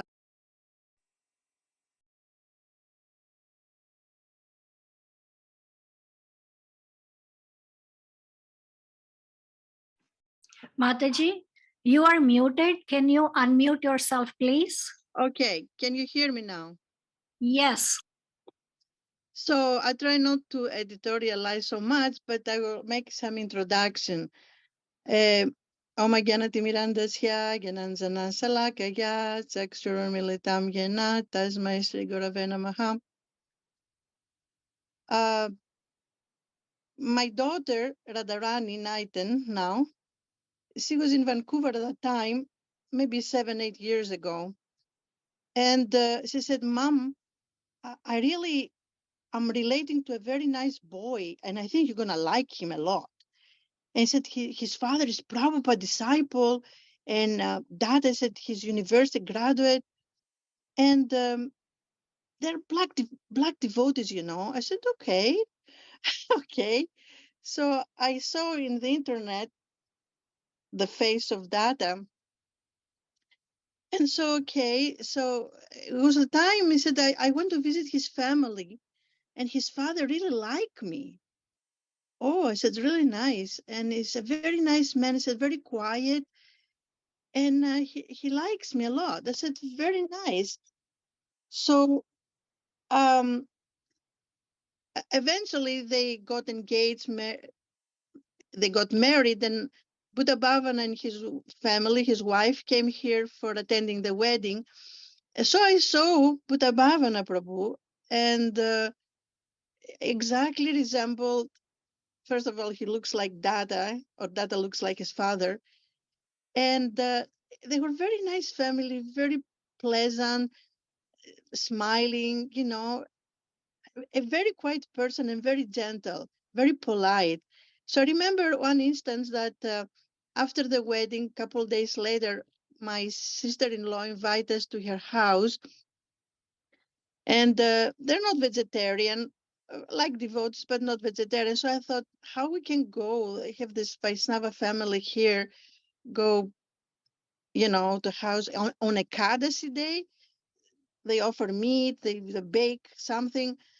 They have some vegetarian dishes. Anyway, I asked Buddha Bhavana and his wife if they want to come. I said, yeah, we would like to visit your family for sure. So they came, and we went to the backyard, and they were have the barbecue. And I said, Buddha Bhavana Prabhu, I was sitting beside him. I said, I feel very, very sorry. Please forgive me. I brought you here today. He said, you know something? It was very quiet, but what he said, he was making absolutely sense. And the way he was saying, he said, Srila Prabhupada's father, when he was having meetings in the village, he have two camps. From the right side, there were the devotees or vegetarian. From the other side, they were eat meaters. They were serving both. And you know, so that it was the etiquette of the place, because everybody in the village have to be fed. And I said, amazing. I said, how you relate that wonderful story? And I was very impressed the way he was narrating the story. So we visit in Alaja very often, and quite often we meet the family because we're part of the family now for some time, for some years, and we have satsangs. You know, he comes to my daughter's house and you're talking. I always find the opportunity to ask, Buddha Bhavana Prabhu, tell me a story about Prabhupada. You've been there with him, and I heard you saw him many times. He said, yeah. I said, hey, he keeps telling me the same story because I'm asking the same story. He goes with Brahmananda Prabhu in Nairobi, Kenya, Nairobi. And they were living in a house, and somehow or other one morning they heard knock so heavily the door, and Buddha Bhavana went to open the door, and all of a sudden saw Srila Prabhupada in front of him. I said, where is Brahmananda? He said, okay, I'll call Prabhupada. So Brahmananda came and said, what happened? He said, nobody came to pick me up from the airport. He said, Prabhupada, Srila Prabhupada said, we never received a telegram, you're coming. So he said, how was you to see Prabhupada face to face? It was wonderful. It was just like feeling like at home. We came, he would stay with us. And so many other stories in Africa. He told me a vast number of stories. So anytime I was seeing Buddha Bhavana, of course, he was a little blind. He was blind. He couldn't see very well, but always fun of chanting. He have the beadbook in his hands, moving along, coming there, sitting, chanting, chanting, silently chanting, holding the grandkids. And he was very fond of Yogeshwari, of course, who was the first granddaughter. And I don't know, I feel sometimes that I never, like I miss him. I miss his association. Like I should have asked more. I have to serve more. But I feel like a grandpa, like he was father for me because he was the older and he was always pleasant to be around him. So right now was concerning it because when he left the body, I felt, oh, I should go there. My husband said, well, let's go. But then it's a little convenient for now. And I was concerning as well how your Yogeshwari will cope with listening to grandpa, because always say, where's grandpa? At home. I said, try to educate her how to accept the grandpa is passed away, died. Of course, I told her after some time, and I was asking her, your Yogeshwari said, where is grandpa? Oh, sleeping. Is at home, sleeping. Heart, he have his heart. So I never make an attempt to explain to her. I think her parents, they will do that, or Mother Shakti get a better education. But in any case, he was always pleasant. My husband was coming along and he would say, hey, Jagatpati Prabhu, how is your music? Are you composing new music? How is your playing? And they said marvelous, like lengthy talks about this and that and the other thing.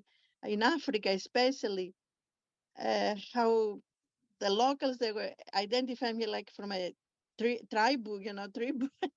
But the Bhavana was completely transcendental.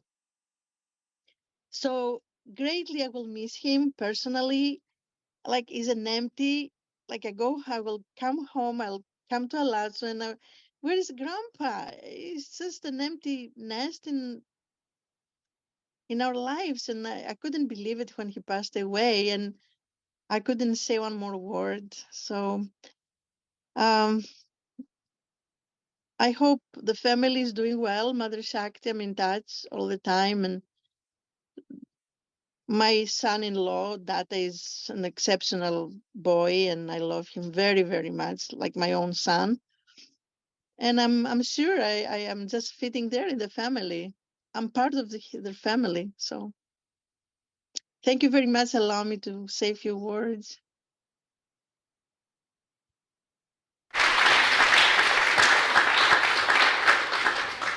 Now, next, if you can see the top left logo says End of Life Care. Just want to thank the End of Life Care team in our community. Just within the past 2 months, 5 Prabhupada disciples have passed away, and End of Life Care team has been involved, and especially Madhurya Leelananda. So she actually sent a 6-minute video of Bhuta Bhavana speaking his memories of Srila Prabhupada, so we all get the chance to see that together. Yeah.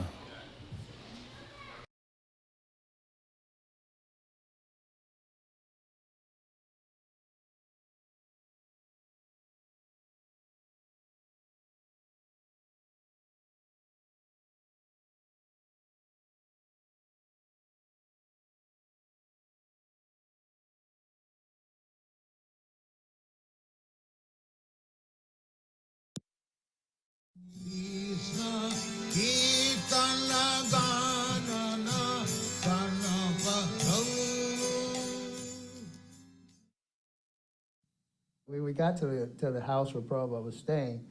Brahmananda went upstairs and Prabhupada said, send them up immediately. So he called for us to come up, me and Hari Kripa. So we went up. So there we were seeing Prabhupada in all his grandeur, He was sitting there, sitting cross-legged. And he had this huge smile on his face, as if someone had just told him a joke or something hilarious. He had this huge smile on his face, and he said, 400 years ago, your ancestors were taken away from here as slaves, like that.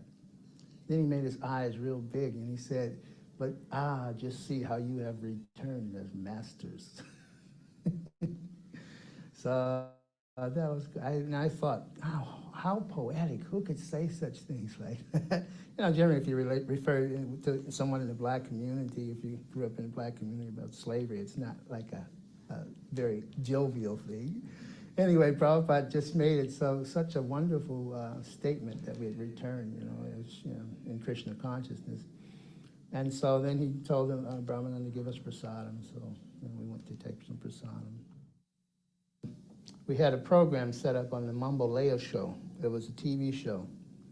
So we went to this TV show, and Prabhupada was speaking. We had a big photograph, about maybe 3 feet by 4 foot picture of Lord Chaitanya in the Panchatattva. So the host, he was saying, so who is this personality in the middle? And Prabhupada said, this is Sri Chaitanya Mahaprabhu.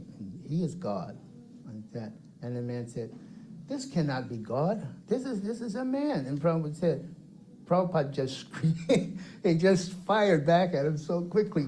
Who do you think you're like? Something like, who do you think you are who say he is not God? That he is actually, he's the supreme personality of Godhead. And who are you? And the man got so upset, he dropped his pencil, and he was just, shaking. Prabhupada just fired back at him. I guess he thought on, a national TV show, Prabhupada, nobody would handle him like that, But Prabhupada, just like a lion, fired back. He is the supreme personality of Godhead. So that was one program we went to.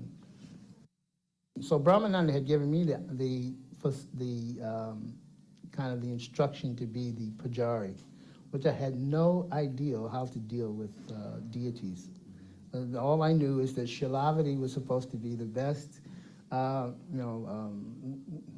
one to know how to serve and make, arrangements for the deity. I was in LA and she was there.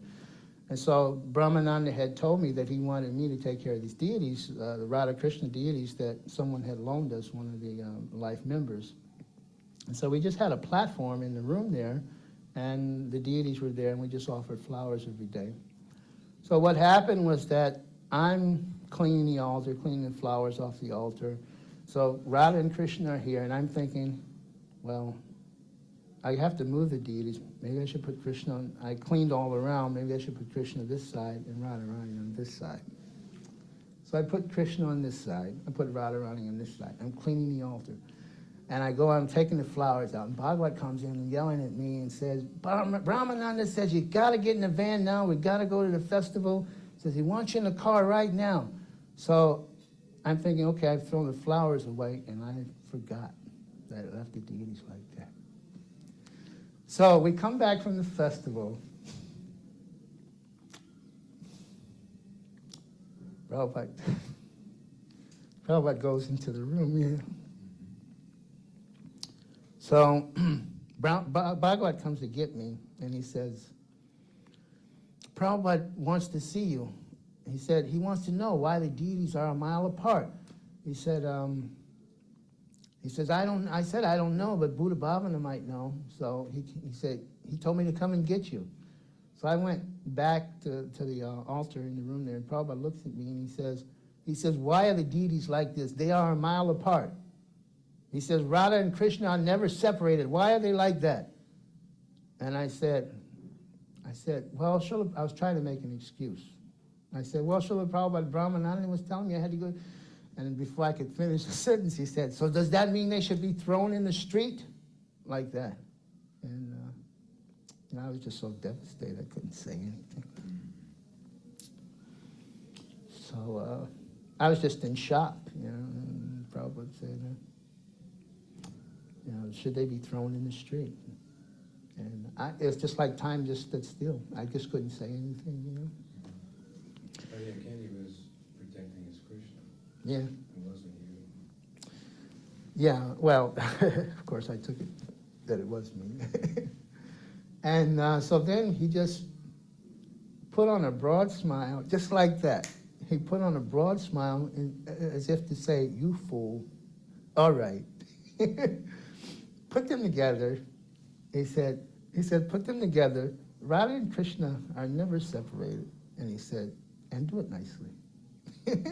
And that was the end of it. I mean, I thought that I was in a hole that I would never be able to get out. And Prabhupada just released it all just like that. Je anilo premadana koruna prachu.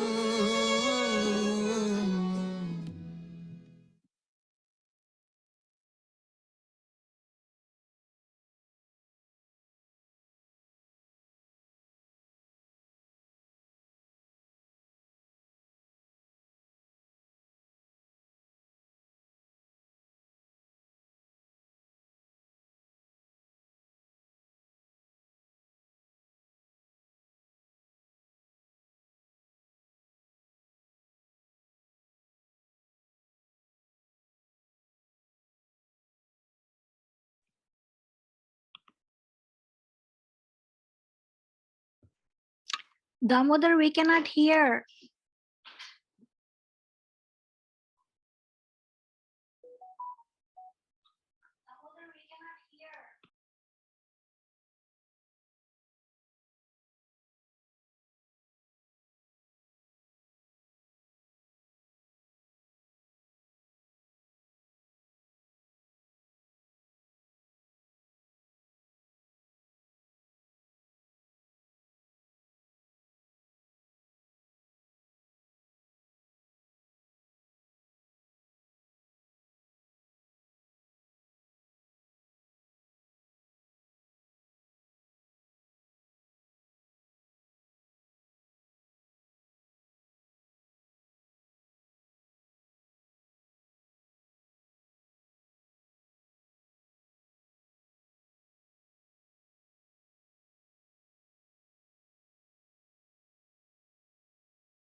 And among other people, he shared his remembrances of Srila Prabhupada, but he didn't mention that one story where Prabhupada had chastised him. And I thought I was so smart. And I remembered reading that story, and to me, I had a similar reaction, thinking it was funny. And so I was trying to encourage him to tell that story. And he said, no, that story's there in the Lilamrita. You can read it whenever you want. And I said, no, Prabhu, you tell it. And he had exactly the same reaction. So I made him cry. And he had exactly the same reaction. So full of emotion. And then I thought, oh, darn. Why, as I was the one that pushed it. I pushed the envelope to that point. And there he is. And the temple room was even more full than it is now, of all the devotees there. And I'm pushing him, yeah, tell the story, it's funny. Because I wasn't really thinking of what it's like to be on the receiving end of that chastisement. And I actually really appreciate him telling the story here, because I didn't hear that other end when Prabhupada immediately smiled and said that. Anyway, so then afterwards, when it was, the ceremony was over, and he was out in the yard there going to take prasadam. And I went up to him and I said, I'm so sorry. And I'll say it again. I'm so sorry, Prabhu, that I did that. And he said, no, it's okay. It's part of the stories. And that's what a gentle person he was. He was so kind. I just wanted to share that little bit because that's where I interacted with him. Hare Krishna, Bhutabhavana, Prabhu Ki Jai.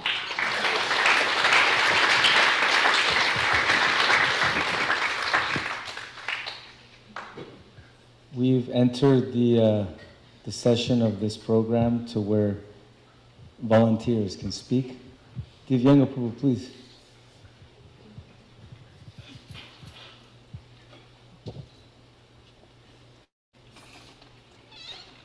You raised your hand so fast, you won. You won. Okay, you sit down. Hare Krishna. So sorry for your loss. I love Bhutabhavana, and I really was lucky to hear Shirley. I was driving in with the radio. It just sounds so funny, you and Hamtramck, you know, the neighborhood where anybody's mother could whip your ass. I thought that was hilarious. Whatever you did, it worked. I met him in '73 when I joined a van in Ann Arbor, and they were out of Cleveland. And they went to Cleveland, and he was one of the first guys I met. And, you know, he was like an older devotee. He'd been in a couple of years, you know, and so I asked him questions all the time. And he was so, I mean, he was super sweet and nice, but he was really well-read. And I would ask him questions, because I was just a hippie. I was looking for, you know, who knows what I was looking for, but didn't really know what I was looking for. But when I found the devotees, I loved it, and I just said, okay, what do you do? And so I would ask him questions all the time. And he would explain things to me, and he would show me in the Bhagavad Gita where it is. And he'd say, all you got to do, Dr. Dan, is read Prabhupada's books. And I was out selling books, and every single day when we came back, Buddha would come up to me and demand that we explain what we did, who we met, how many books we sold. He wanted to hear all about Sankirtan. He was really, really into that. His heart was that we have this special thing, and we have to share it with the others that don't have it. And he was just so sweet. Plus, we had the Michigan connection. You know, he told me, you know, we were best friends from the first day I met him. And he was a great cook. I mean, he was a really good cook, but his gloves and his sweet rice was just like amazing. And he was always nice. You know, you really couldn't get under his skin. I mean, a lot of devotees, you know, you live together, you know, in an ashram with other men, and people don't always get along. But Buddha was totally chill all the time. He was so sweet. And God, I miss him terribly. And these things are always bittersweet because I'm so happy for him because he's with Prabhupada and Krishna now, you know, and I told him to pray for me when he got there, you know. He's not that bad, you know, give him a break. I saw him at Vyasa Puja, you know, and he was sitting over there. And I went up to him and I said, hey, Sam. I said, I didn't know Sam Jackson was a devotee. And I sat down next to him and he goes, that Div? I go, Buddha, what's going on? He goes, well, I'm blind, I can't see you. And I said, no, I at least recognize my voice. So we hugged and we talked for, you know, 5 minutes. And I told him he looked like crap. I said, Buddha, who knew? I said, Buddha, what are you doing? You look like crap. And he's like, yeah, I know. And he said, I can't even see. And he said, you know, and it's a wonderful thing that a devotee who has an old, you know, these robots, they get old. I mean, old age. I'm not really afraid of death. You know, you get hit by a bus and you die, you go on to your next thing. But old age, you know, with the memory and the pain and the arthritis, it's hellish. And I'm not even blind yet. I can't hear very well, but, you know, I can still see. But he hugged me, and when you're with Buddha, it was always like it used to be, you know, like 45, 50 years ago. And he was so nice. And then I did see him later, too, at other things. Like I saw him in Detroit again. I saw him in Chicago again. And it seemed like he moved around a lot. And I love his family. Had amazing kids. And, of course, Shakti, she stood up for me at my wedding. Thank you. Thanks a lot. And it's all good. This is school. Krishna is trying to teach us things, and some of us are slow learners, you know, so, you know, you have to, I've been in the school of hard knocks my whole life, but I've loved Bhutabhavana, and I love you, Shakti. And, I mean, these kids, they're saintly kids. It's amazing, and it just goes on. It's a dynasty, you know. You see the little kid looks like a mini Buddha, you know. Kids, they'll be making gloves and sweet rice and stuff, and, you know, chicken pakoras, man. And then everybody that knew Buddha loved Buddha. Like he said, you never even heard him raise his voice. I mean, heard him swear once? What the hell is that? Who is this guy? Amazing. Thank you so much. It's so nice to be able to see the family. And like I said, hearing Shirley talk was one of the funniest things I ever heard. I just loved it. So thank you so much. Hare Krishna, Prabhu. Bhutabhavana ki jai.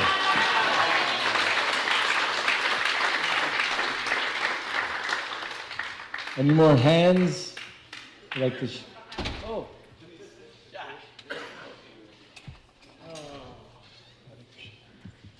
Wow. Sorry I'm so late here. Wow, such an effulgent assembly here. I still remember the last time I saw Bhutabhavana here during those festival days. It was beautiful, you know. I saw Shakti Mata just walking so nicely with Bhuta, and he just seemed like, you know, I know there was some physical things going on, but I just felt like he was just so there, you know, and it was just, it was nice, you know. I can appreciate the fact that whether we're in really, really good health or whether we're kind of on the checkout line, you know, Krishna consciousness is just amazing, you know, what it does for us. So I have to say kind of regretfully that I didn't take advantage of directly of Bhutabhavana's association as much as, you know, I hear so many nice things about him. But I got his association through his children, both Datta and his brother Deva both worked for my wife and myself. We had we were up in Jacksonville. We had a area rug store, and I don't know. It's been a while. I don't know since we were there, but they were just, you know, totally amazing and how I don't know how to describe it. Just very reliable and just very very jolly, you know, very nice like that. I also I think that I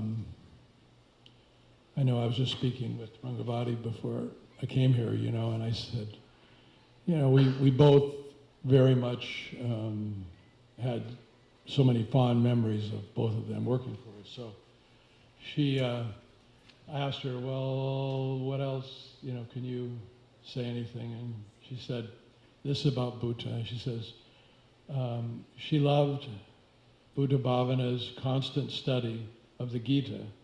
He understood the message and lived it. And I just find it amazing that, you know, Bhutabhavana was just, he was so quiet, you know, in so many ways, but you can see the power of just being himself, you know. He raised such nice children, took nice care of his wife, and was a real shining example of how Krishna consciousness, how it gives us all life, you know, and that's just a nice example. And look at this assembly of of devotees here. It's amazing. Hare Krishna. Thank you very much.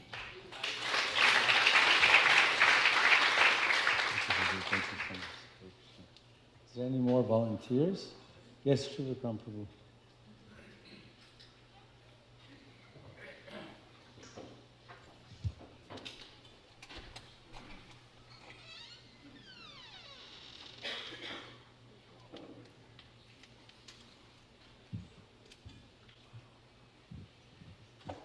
Hare Krishna, everybody. On behalf of my family members, I'd like to express our heartfelt condolences to the families of Bhutabhavana, well wishes, friends.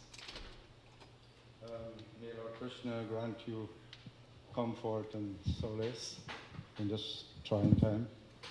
I came in this community over 25 years now, and at that time, you know, I was I was like a minority then. I mean, there's like maybe 1 or 2 Indian devotees, not much.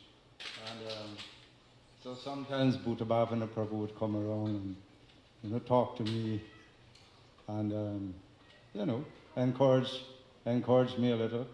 And that was so nice. But looking at the broader picture, he was instructed to preach, especially in Africa. And now we'll be missing a great preacher and a great task ahead. This morning I was looking at the size of Africa. Somehow, I mean, I didn't relate this to you know, but I think it's either 17% or 12% of the Earth's land mass and has about 8 to 12% of the world population. And Srila Prabhupada wants the whole world to become Krishna conscious. And so it's a great task ahead, at least, you know, because Bhutabhavana was a forefront preacher there, and I guess we'll miss him for that, and there's a big task ahead, and so I guess we have to recruit some more preachers, see, especially for that task. Bhutabhavana was a very humble devotee, quiet, peaceful, smiling, encouraging, and his boys and my boys are actually inseparable. Very good friends, very close. See, Gopal and Dada and Didi and the other boys, they're very, very close. And you know, I think that that it's a trying time now, and we have to encourage one another. And I just hope that the family would come to a nice understanding that a devotee, a Vaishnava, don't truly die. See, I mean, he is always existing. He's eternal. Bhutabhavana, the soul, is eternal. And he'll either go back to the spiritual world, as many devotees have said, or he will come back maybe to preach again. Who can tell? I mean, I cannot foretell that destiny. But I hope something good come about, and we think more about this sort of preaching. Thank you very much.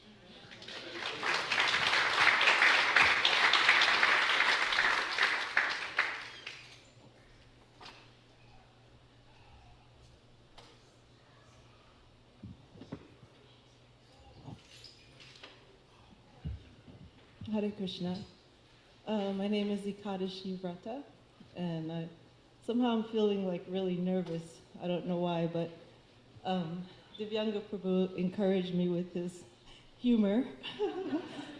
So I felt, and I just wanted to share. I can't say anything personal about Bhutabhavana Prabhu because I didn't know him that well, honestly, but I think parents always like to know that their children have done something wonderful to inspire others. And so I want to thank Bhutabhavana Prabhu and Shakti Mata because my sons, they went on the summer trip, I think almost everyone. You had at least one of my sons or two. Yeah, and I mean, and Dattatreya was a big part of that. And of course, that is something that comes from his parents.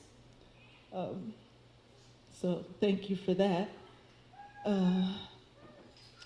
Also inspired because, Bhutabhavana and Shakti Mata Prabhu are one of the rare couples who have kept their marriage together for so many years. Till death do us part is a very long time. And Yeah, in our movement, we don't have a lot of examples like that. So thank you for that also. Yeah, thank you also because my sons also have, we're good friends with, especially with Didi and Jaya. And so I'm grateful for that. And if Didi had married my daughter like I wanted him to, I would have been part of the family. But that didn't happen. So then I would have had more to say, but anyway. But thank you so much. Hare Krishna. TMI, TMI. So I felt inspired while Haripriya situates herself to share some kind words. I heard, so many wonderful qualities of Bhutabhavana Prabhu, and Krishnadas Kaviraj Goswami, the author of Sri Chaitanya Charitamrita, he writes about the 26 qualities of a Vaishnava. And I just wanted to read them. For those who know Bhutabhavana Prabhu, you can meditate on the qualities that you hear, which I'm guessing they're going to be all 26.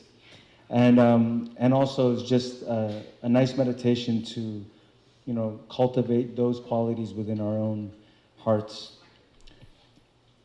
So I'll start with the first one. He's very kind to everyone.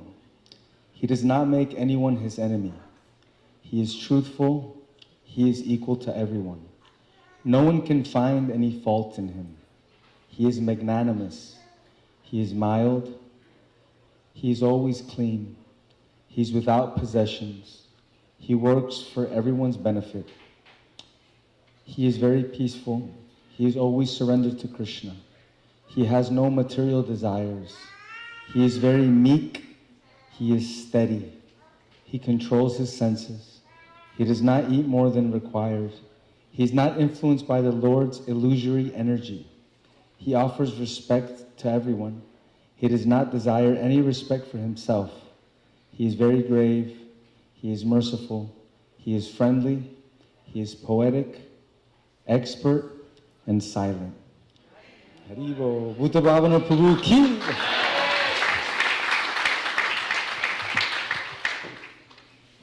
Hare Krishna, my name is Haripriya. I am also encouraged to speak because of Divyanga. Thank you. I met the family when they moved here. I think Jaya was little, Sachi was little. So I was more friends with Shakti. But one thing I remember that sticks out is that my dad and Bhutabhavana become friends, really fast.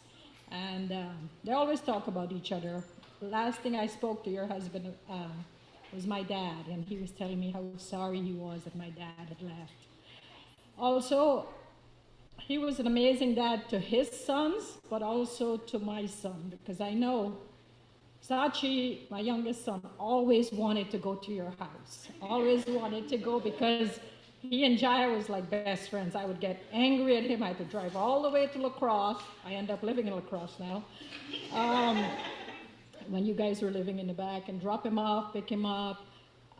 So I appreciate that because they didn't have a father figure in their lives, so they had to, extract male energy, our father figure, our father love from different places. And I know that your dad made a big impact in his life. Didi and my oldest son, Kana, is good friends. They hang out, but I don't think he came to your house as much as Sachi did with Jaya. They were, and Sachi always say that how much of a good father Bhutabhavana Prabhu is. So I thank you for that, for opening your house to my kids. And when they were younger, I would do a big birthday party. But as they get older, I limited them. You can have, because their birthday is close to each other, so I would you can have so many friends, you can have so many friends. So the friends that they always pick is Jaya and Didi. Khan would pick Didi, Sachi would pick Jaya. And so, I appreciate the love that Bhutabhavana Prabhu gives to my mostly Sachi, but to my kids. Thank you. That reminds me of the first time I went to Dada and Didi's house. I remember it was like totally up my alley because I remember there was like bunk beds. And you know, I'm like, man, this is cool. Like kids hanging out with a Jaya, like hanging upside down. And there was X-Men figurines. We were watching X-Men. And then when it came for lunchtime, Bhutabhavana Prabhu came with this, you know, huge pot of mac and cheese. And man, it was the best mac and cheese. It was like mac and cheese, you know? And then, you know, and then after that, you know, usually you're used to eating cakes for birthdays. He pops out a cake and starts cutting a cake. I'm like, cake for lunch? Anybody else would like to share some words? Anybody else?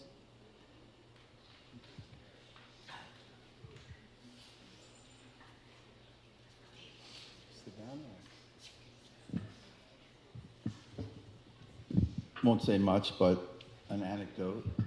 It was like a long-term anecdote, you know, because there was this devotee, Hari Kripa, and I actually knew him before I joined. And he came to Henry Street, and he was there at the same time Bhutabhavana was there in Brooklyn in 71, 2. And because he's African American, but I knew him, I lived with him in Hawaii before, but I always recognized him. He walked by me one day, he said something to me. I said, oh my God, you're Hari, right? Because his head was all shaved and totally different. And then him and Bhutabhavana became friends, and they both went to Africa together. So, and I knew Bhutabhavana from LA in 70. We were, Dr. Tim, he must have joined almost the same week as we came with the Siddhis group. Anyway, so when we were in, afterwards, they went to Africa, and then Hari Kripa somehow, he was this powerful preacher, you know, and Bhutabhavana liked him a lot, good buddies. And Hari Kripa disappeared, and every once in a while Bhutabhavana would say, you ever hear anything about Hari Kripa? I say, no, but his heart was there, he's always wondering about him, you know. You ever hear anything about Hari Kripa? You heard about him, though. Yeah. You try to find him online or something like that, you know, but he was a powerful preacher. There's a picture of him at BTG with a big crowd. He would get a crowd immediately, just had a Shakti for that. So that's all, and you know, all the things went by, and here and there, and everyone's rolling with the punches. People ask me how I'm doing online. I say, I'm just rolling with the punches. My father used to say that, so it kind of comes out like that. Boom. I guess it's like father was a boxing fan at one point or something. Okay, thanks a lot. All glory to Bhutabhavana.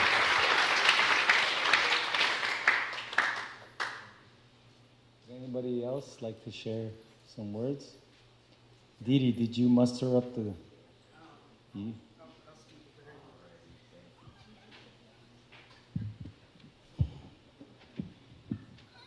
right, well, one, I want to thank you all for coming.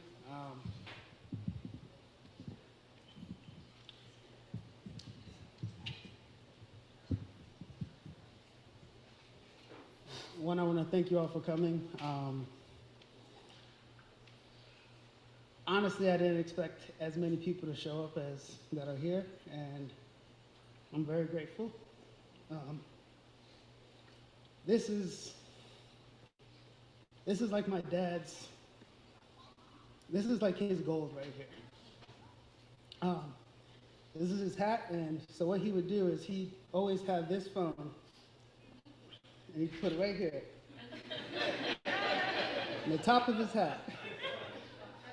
And it would always be playing either Prabhupada or just something spiritual, Sri Chaitanya Bhagavat, all day. It'd always be playing, and he'd just be wearing his hat. So if you saw him with his hat on, you might have seen the indentation. If you were close enough, you would hear it. Just very, very silently, you'd hear it playing. So he was always trying to get the knowledge, you know, and it was really, really, really special. And I will say, obviously, I'm going to miss my father, but there'll be times where I come home and, you know, he's sitting in the living room either watching YouTube, either Chaitanya Bhagavat, listening to, you know, something, or listening to Tesla. Tesla was his other go-to, you know. And, you know, I would always get some knowledge of Tesla when I come home because, oh, Tesla's doing this, Tesla's doing that. I'm like, so I am going to miss that. But like, there'd be times where I'd come home and either I had a rough day at work and he's like, oh, do you want to use the TV? You want to watch something? No, I'm okay. So, but like, and then eventually I would come back and I'd be like, okay, I want to watch something, you know. And my dad doesn't always watch what I watch, which is fine. So like, he'd sit there for a minute and then I'd play, one of our favorite pastimes is to watch Rush Hour. And so like, he'd go in the kitchen, do something, and then I'd just put the movie on with the expectance that he's coming back because that was like the movie that we could watch together. And we've probably watched it over 150 times. That movie came out in 2001, or what, first one came out in 99 or whatever, and we just watch it. That's me and my dad's favorite pastime. I loved it.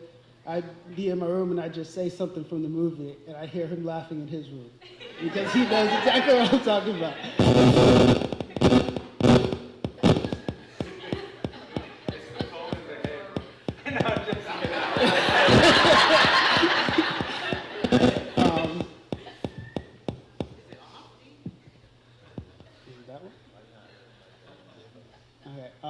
But yeah, so like, it was always just very pleasant, and like they said, he's very, very calm, and always wise when it came to, like, if I had issues, and I mean, you know, he'd say, turn the other cheek if I ever got into an altercation or something like that, and you know, my mom's not the one to say turn the other cheek. She said, if somebody's bothering you, you know what you have to do. My dad said, no, turn the other cheek.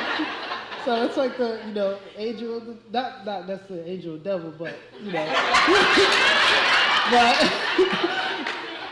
hot and cold, bro. Yeah, hot and cold. I like that way. But either way, I know that both my parents just wanted the best for me, and, you know, I mean, my mom and my father were definitely like my best friends. They still are. And I really hope that my dad is happy where he is. And I'm really happy to know that me and my brothers and my mom were all there together. And honestly, I think my dad was ready when he was ready. And yeah, so thank you for coming.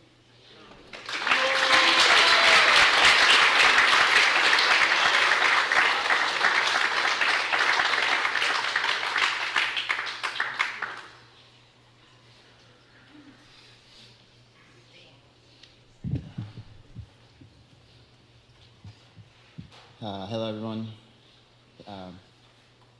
Like my brother said, thank you for coming. Me being last, I kind of used all the things I was going to say. But for me, one thing that really stuck out for me was my father's teaching and just how calm, cool, and collected he was. As he mentioned, me personally, I realized my dad was a special soul when I got into a fight after school because the kid was picking on me on the bus. And, you know, it'd been going on for like a week, and then it finally erupted into something. And, you know, my dad was, when I got home, I explained the situation to him, and he told me, you know, just turn the other cheek, and, you know, next time just offer him some prasadam. And I was pretty upset about hearing that. But, you know, it took me about a week, and then after about a week, I finally understood that there's something special in the messages my father gives me. I do believe he was ready to go as well. I'm glad we were all there, and Maharaj was there to send him off properly. I think he got the best send-off and the thing we'd all probably want going out. So I was really thankful to be there, and definitely thankful to let Maharaj in as well. For a minute, they didn't want to let him in, and chaos was about to erupt.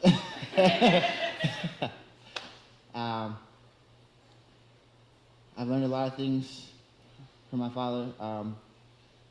One thing that David mentioned as well is that we kind of came up with is the guerrilla preaching. We've been able to do that through prasadam distribution, especially. I currently now do that at work. I don't know if anyone's seen me at lunch lately. That's something I've been able to do for my coworker, and I've been getting prasadam for him, trying to just help keep my dad's legacy kind of going and expand it further.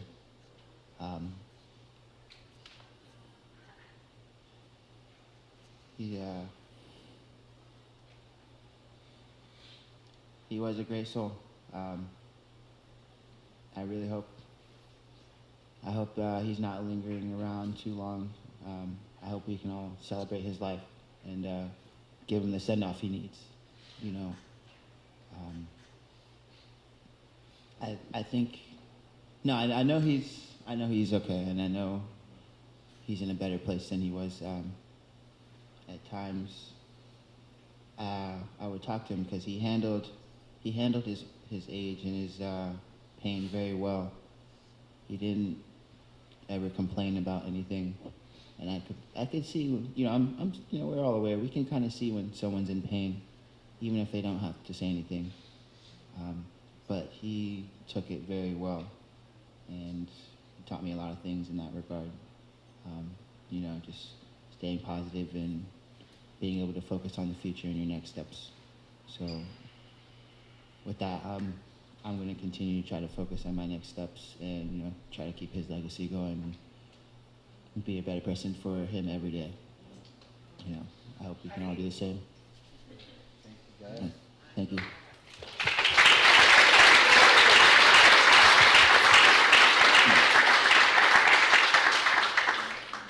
So I'm not trying to call anyone out, so I'm just going to state facts, but all the brothers spoke longer than you, Dada.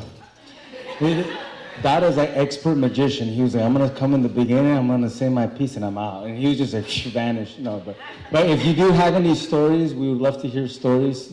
Dada.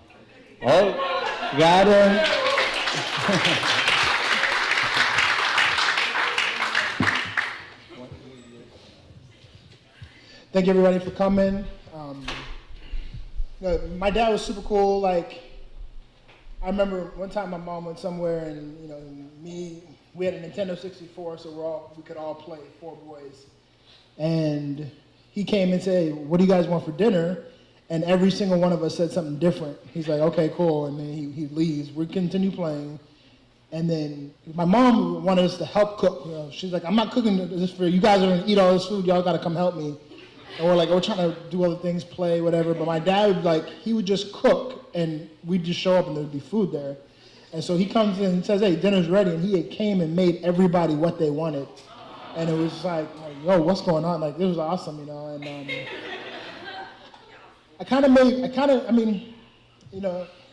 one of my friends' father passed away last month, and I was thinking, man, I'm glad I don't have to deal with this yet. And then boom, But it was cool because I made peace every week. Every week I call my dad.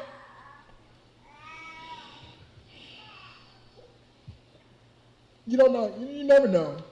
So every week I call my dad, call my mom.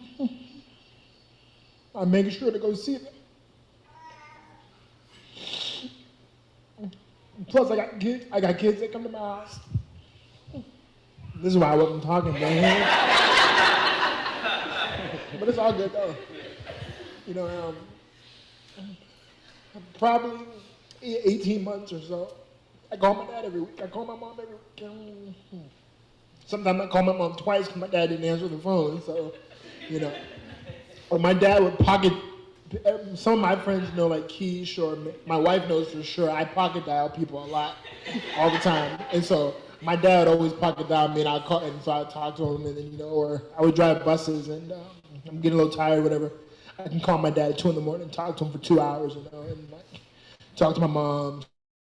She gets tired, and she'll pass me on to my dad, and I can talk to him. And I would always, hear about, my dad told me, he said, yeah, when I was in the 70s, Shirley said, yeah, I saw some people in some orange robes, I think you'll like them. And then he's like, yeah, I went to the temple, and then there you go. Like, he told me, he's like, you got him to be a devotee.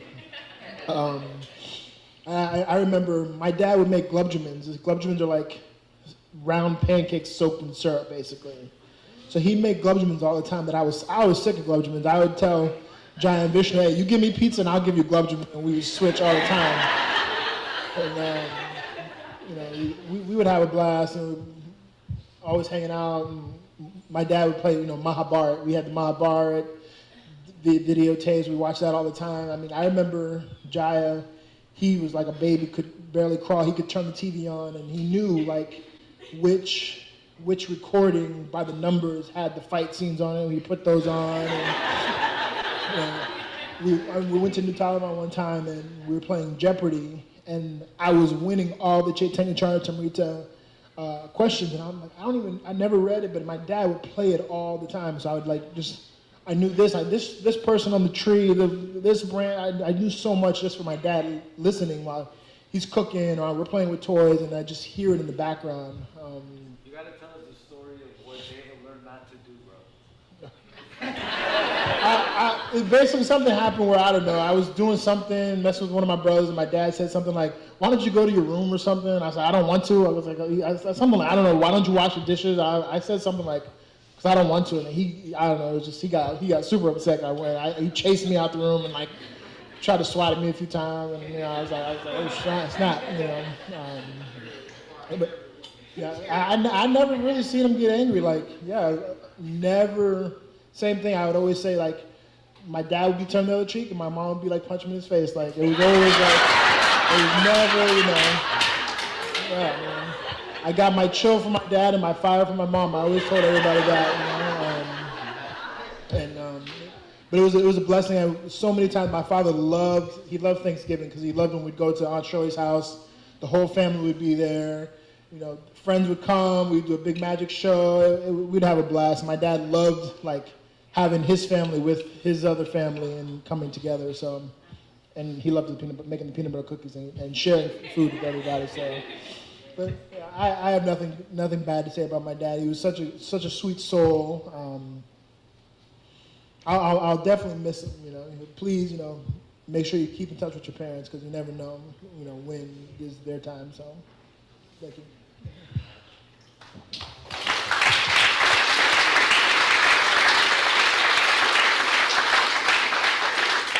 A few days ago, I was speaking with Dattatreya, and he was sharing how, the heart's desire of his father was always to preach in Africa, and the circumstance was, that he couldn't, and we started off this afternoon singing this song, Jayani Lo Premadana, and the mood behind that song is how unfortunate we are to be in, not have the association of this wonderful soul.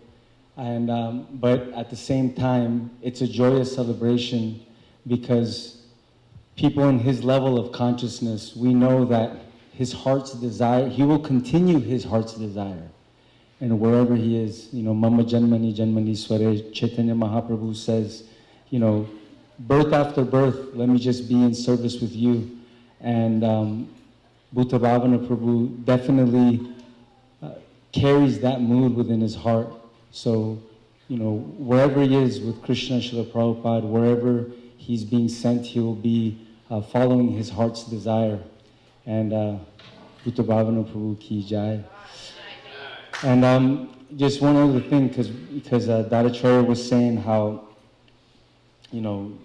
to honor your parents even devotees within our community. When Dada told me that his burning desire was always to preach in Africa, but for some reason he couldn't, I felt, you know, within myself, I was just like, oh man, I wish I would have known that 5-10 years ago. You know, somehow I've made friends and connections with people who are doing preaching in Africa, and I mean, you know, of course, the mind wants to mean, oh man, I could have set up some Zoom things. I could have done something to like appease his burning desire. But one thing that I don't regret is just a few, like maybe 3 weeks before he passed, it was either a Sunday feast or something, and I saw him, and he was walking towards Prashadam with his wife, and you know, I just asked him, Haribol Prabhu Bhutabhavana, this is Kish, how are you doing? And I always remember him smiling. I just, whenever I ever approached him, always he had this beautiful smile like we saw in the video that's just, you know, ear to ear. And he was, you know, he was like, I'm good. And, you know, I could tell that he was having the problem with his sight and everything, but he was still peaceful. And of course, you know, the passionate mind immediately, you know, we're walking very slow to the pavilion, very slow. And, you know, something's pulling me here, something's pulling me there in my mind. And I told my mind, I was like, no, just stay peaceful, walk the whole way, be with him. Because something in my heart was like, maybe you never know, this may be the last time you have this interaction with him. And it was, and I was so, I feel so glad that I was able to quiet down and slow down, you know, my mind and be able to be with him. Then he sat down, and then I gave parting words, and it was the last time I got to share something with your father. And, but yeah, you know, in that mood of let's take advantage of not only our parents, but let's take advantage of these wonderful community members, this beautiful family Srila Prabhupada gave us, and how we can connect on a more consistent basis. It's difficult. Everyone has their lives and everything, but sometimes what I learned from that interaction with him was slow down, you know, and I appreciate that. Jai Hari, you wanted to say something?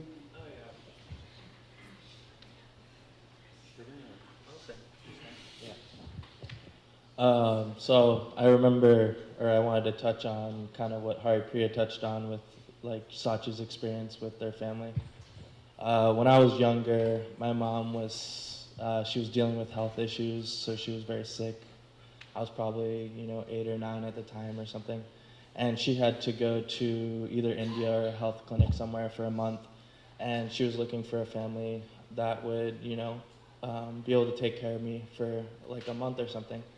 And so she was asking different, some of her friends and everything, and then Shakti Mata and Bhutabhavana Prabhu were, you know, for some reason, I don't know why, they already had 4 boys in their house, and, you know, like, probably, you know, living on a certain amount of money every month. They were like, okay, we'll take on 1 more boy, and I'm pretty sure everybody who knew me growing up knew, like, if there was one word to describe me, it was like, not easy. Like it wasn't like, okay, we're taking on this quiet young boy, it'll be easy, we feed him, it's done. No, it was like not easy. So it was special to go there and then be able to see all the qualities that everyone's explained today. Even though I was like causing trouble in the house and getting in a fight with Jaya every single day, he never raised his voice, he never, you know, he would just, you know, come home at the end of the day. I think he was a mechanic at the time or something with cars. He would come home in his blue jumpsuit and just like quietly come in. Sometimes he would be cooking dinner or just do whatever he had to do around the house. But he was always a peaceful, calm presence, and like he showed me what it meant to be like a father figure and not have to say much, but be there, be around, and be what you need to be and provide. So that was the first experience I ever got to see of someone in a household firsthand, and that was very meaningful. And his cooking was amazing. Yeah, there was always enough to go around somehow, more than enough. And yeah. Thank you so much.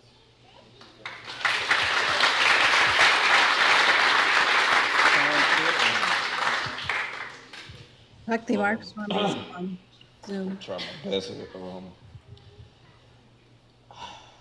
I was fighting myself so hard to get up here. And I am Shirley's son. And I guess at this point I'm the biggest cousin of all these boys. So when I saw my little cousin get up here and how he fought so hard, he spoke to me that I just had to come speak to you guys about my uncle. And I guess two of the things that I hear so many of you guys talking about is his cooking and and also his soul, his just that sweet soul that just smile and everything about my uncle. And I just want to tell you, all you guys, that it's one more person that I hope that you know he's with right now that he got it from, and it was my grandmother, Leona. Like, she was the best cook. She was the sweetest person you ever met in your life, and I always felt like, even my mom, my Aunt Gloria, and Uncle Tim, they all have it, you know, just some of the sweetest people you ever meet in your life. And I just, my mom moved us, well, I was born in Atlanta, so I didn't grow up with all them, but it was just like one of the best things for me every year. If it was Christmas or if it was Thanksgiving, we would come to Detroit, and I got to see all my cousins, you know. And just want y'all to know, you know, I love y'all so much, and I miss him so much too. And I wish I had more stories and things I could think of. There's so much I think of him, but, you know, it's just, I'm still a little choked up myself, but thank you guys for sharing your words and letting me know how much y'all love my uncle as well.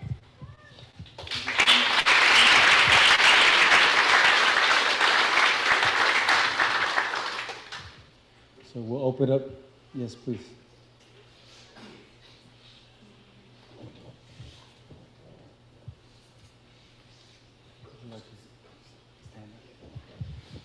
Hello. Hello. Hey, my name is Wayne Duarica, and I met Shirley and Tim through Jaya and Deva, and they're awesome people.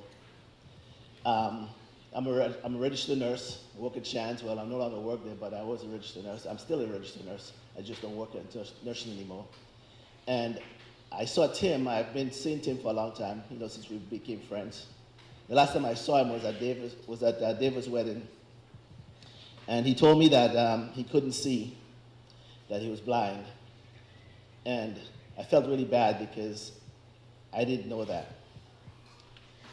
And then when I heard that he passed away, also this was very shocking to me.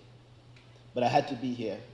I went to the his cremation ceremony, and I came to this memorial service. And I sat back here and I listened to what everybody had to say about him. And he's an awesome guy. And it moves me, right? You know, I sat back there, and just like the gentleman here said, you know, I didn't want to come up, but I had to. Because I had to let people know, man, what a great guy he was. I met him, again, like I said, through his kids. But he never said much. He came to my house. I went to his house. I had Thanksgiving. We went to his house one day for Thanksgiving. You know, and they're vegetarian, and I'm meat eater. I'm a meat lover, so sorry. But the food was very good.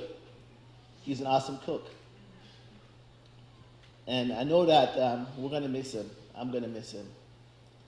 But I'll be remiss, right, if I don't say this. This is what I want to say. I want to leave you guys with these words. Learn, which we all have done. We need to relearn.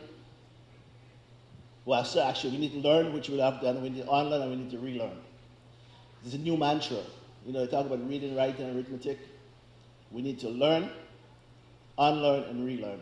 Because life is changing, life is moving so fast that if we don't learn, okay, we're not going to know what's happening. But then the stuff that's not serving us anymore, we have to unlearn it and relearn the new stuff. And thank you very much for hearing me out.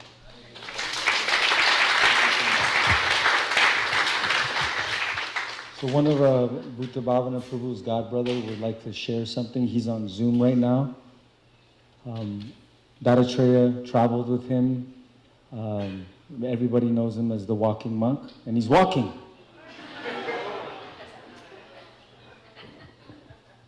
Volume. Thank you very much.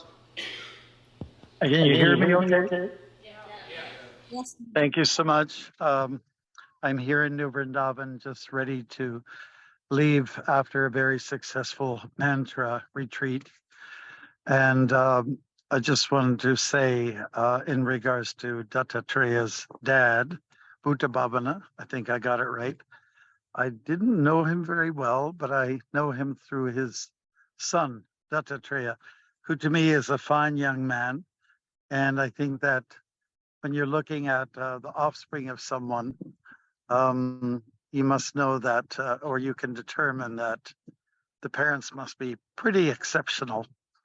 And so that's what I'd like to say. I think Prabhu is in good hands. I was saddened to hear about the news, but I'm happy at the same time because he's in a good place. And so there's nothing to worry about. I really appreciate the fact that the community there has rallied around together to be attending such occasions, to see off, great souls who are basically getting a promotion. So thank you all for doing what you're doing and being good examples. I understand that Prabhu was really an incredible role model, and we need that like anything these days in the very confused and crazy world in which we live. We need those kind of exemplar people, and more now than ever before. So thank you very much for giving me an opportunity to say something, and I will offer my mantras and prayers to Prabhu for a safe journey back home. Thank you very much for the great opportunity.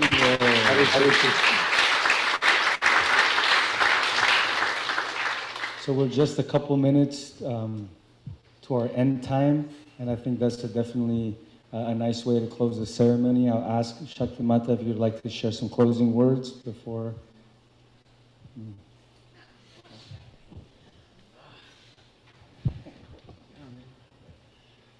Well, again, I'd just like to thank you all for coming. Really appreciate your presence here. Kishore also thanked the end of life care. I mean, gosh, I can't tell you. My mind was so boggled by this. Oh, Mother Madhurya Leela, I have to thank her so much. And putting in the video of Bhutabhavana was a special treat, but this community did this. They helped to say goodbye to Bhutabhavana for us.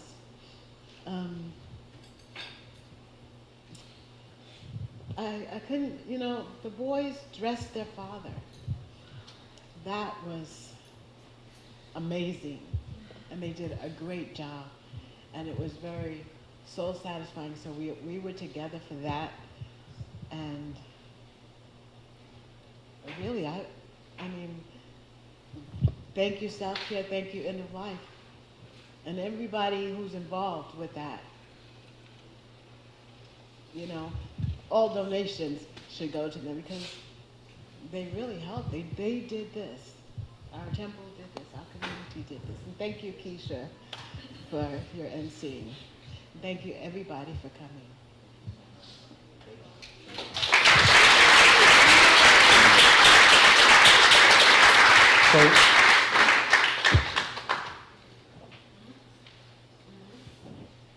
So Bhutabhavana Prabhu, he didn't just want to feed all of you, he wants to feed the whole community. So the prasadam will be at 5:30. We hope you can stay around. In 15 minutes, the service in the temple is going to start. But to end this beautiful gathering, and to give our well wishes and enthusiasm and love to the Knighten family, we're going to do 3 big Hari Bols. Hari Bol basically means praise the Lord. And yeah, because you know, when my mother passed, before she passed, she was saying, please have a celebration. And I'm sure Bhutabhavana's on that same boat, like, you know, celebrating. So what better way to celebrate than with the chanting of everybody together and the instruments of Chaitanya Mahaprabhu. So we say Haribol 3 times.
Jaya Jaya Prabhupada, Prabhupada, Prabhupada, Jaya Jaya Prabhupada.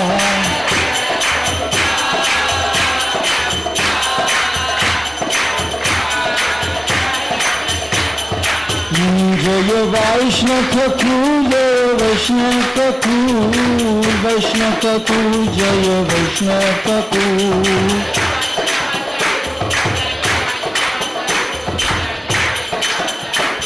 Nitai Gaur Hari Bol, Hari Bol, Hari Bol, Gaur Hari Bol.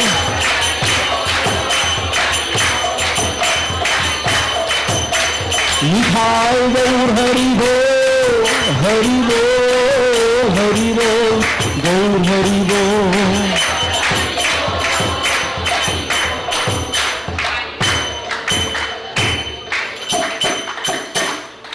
Nitai Gaura Premanande, His Grace Bhutabhavana Prabhu ki, Srila Prabhupada ki, Nitai Gaura Premanande.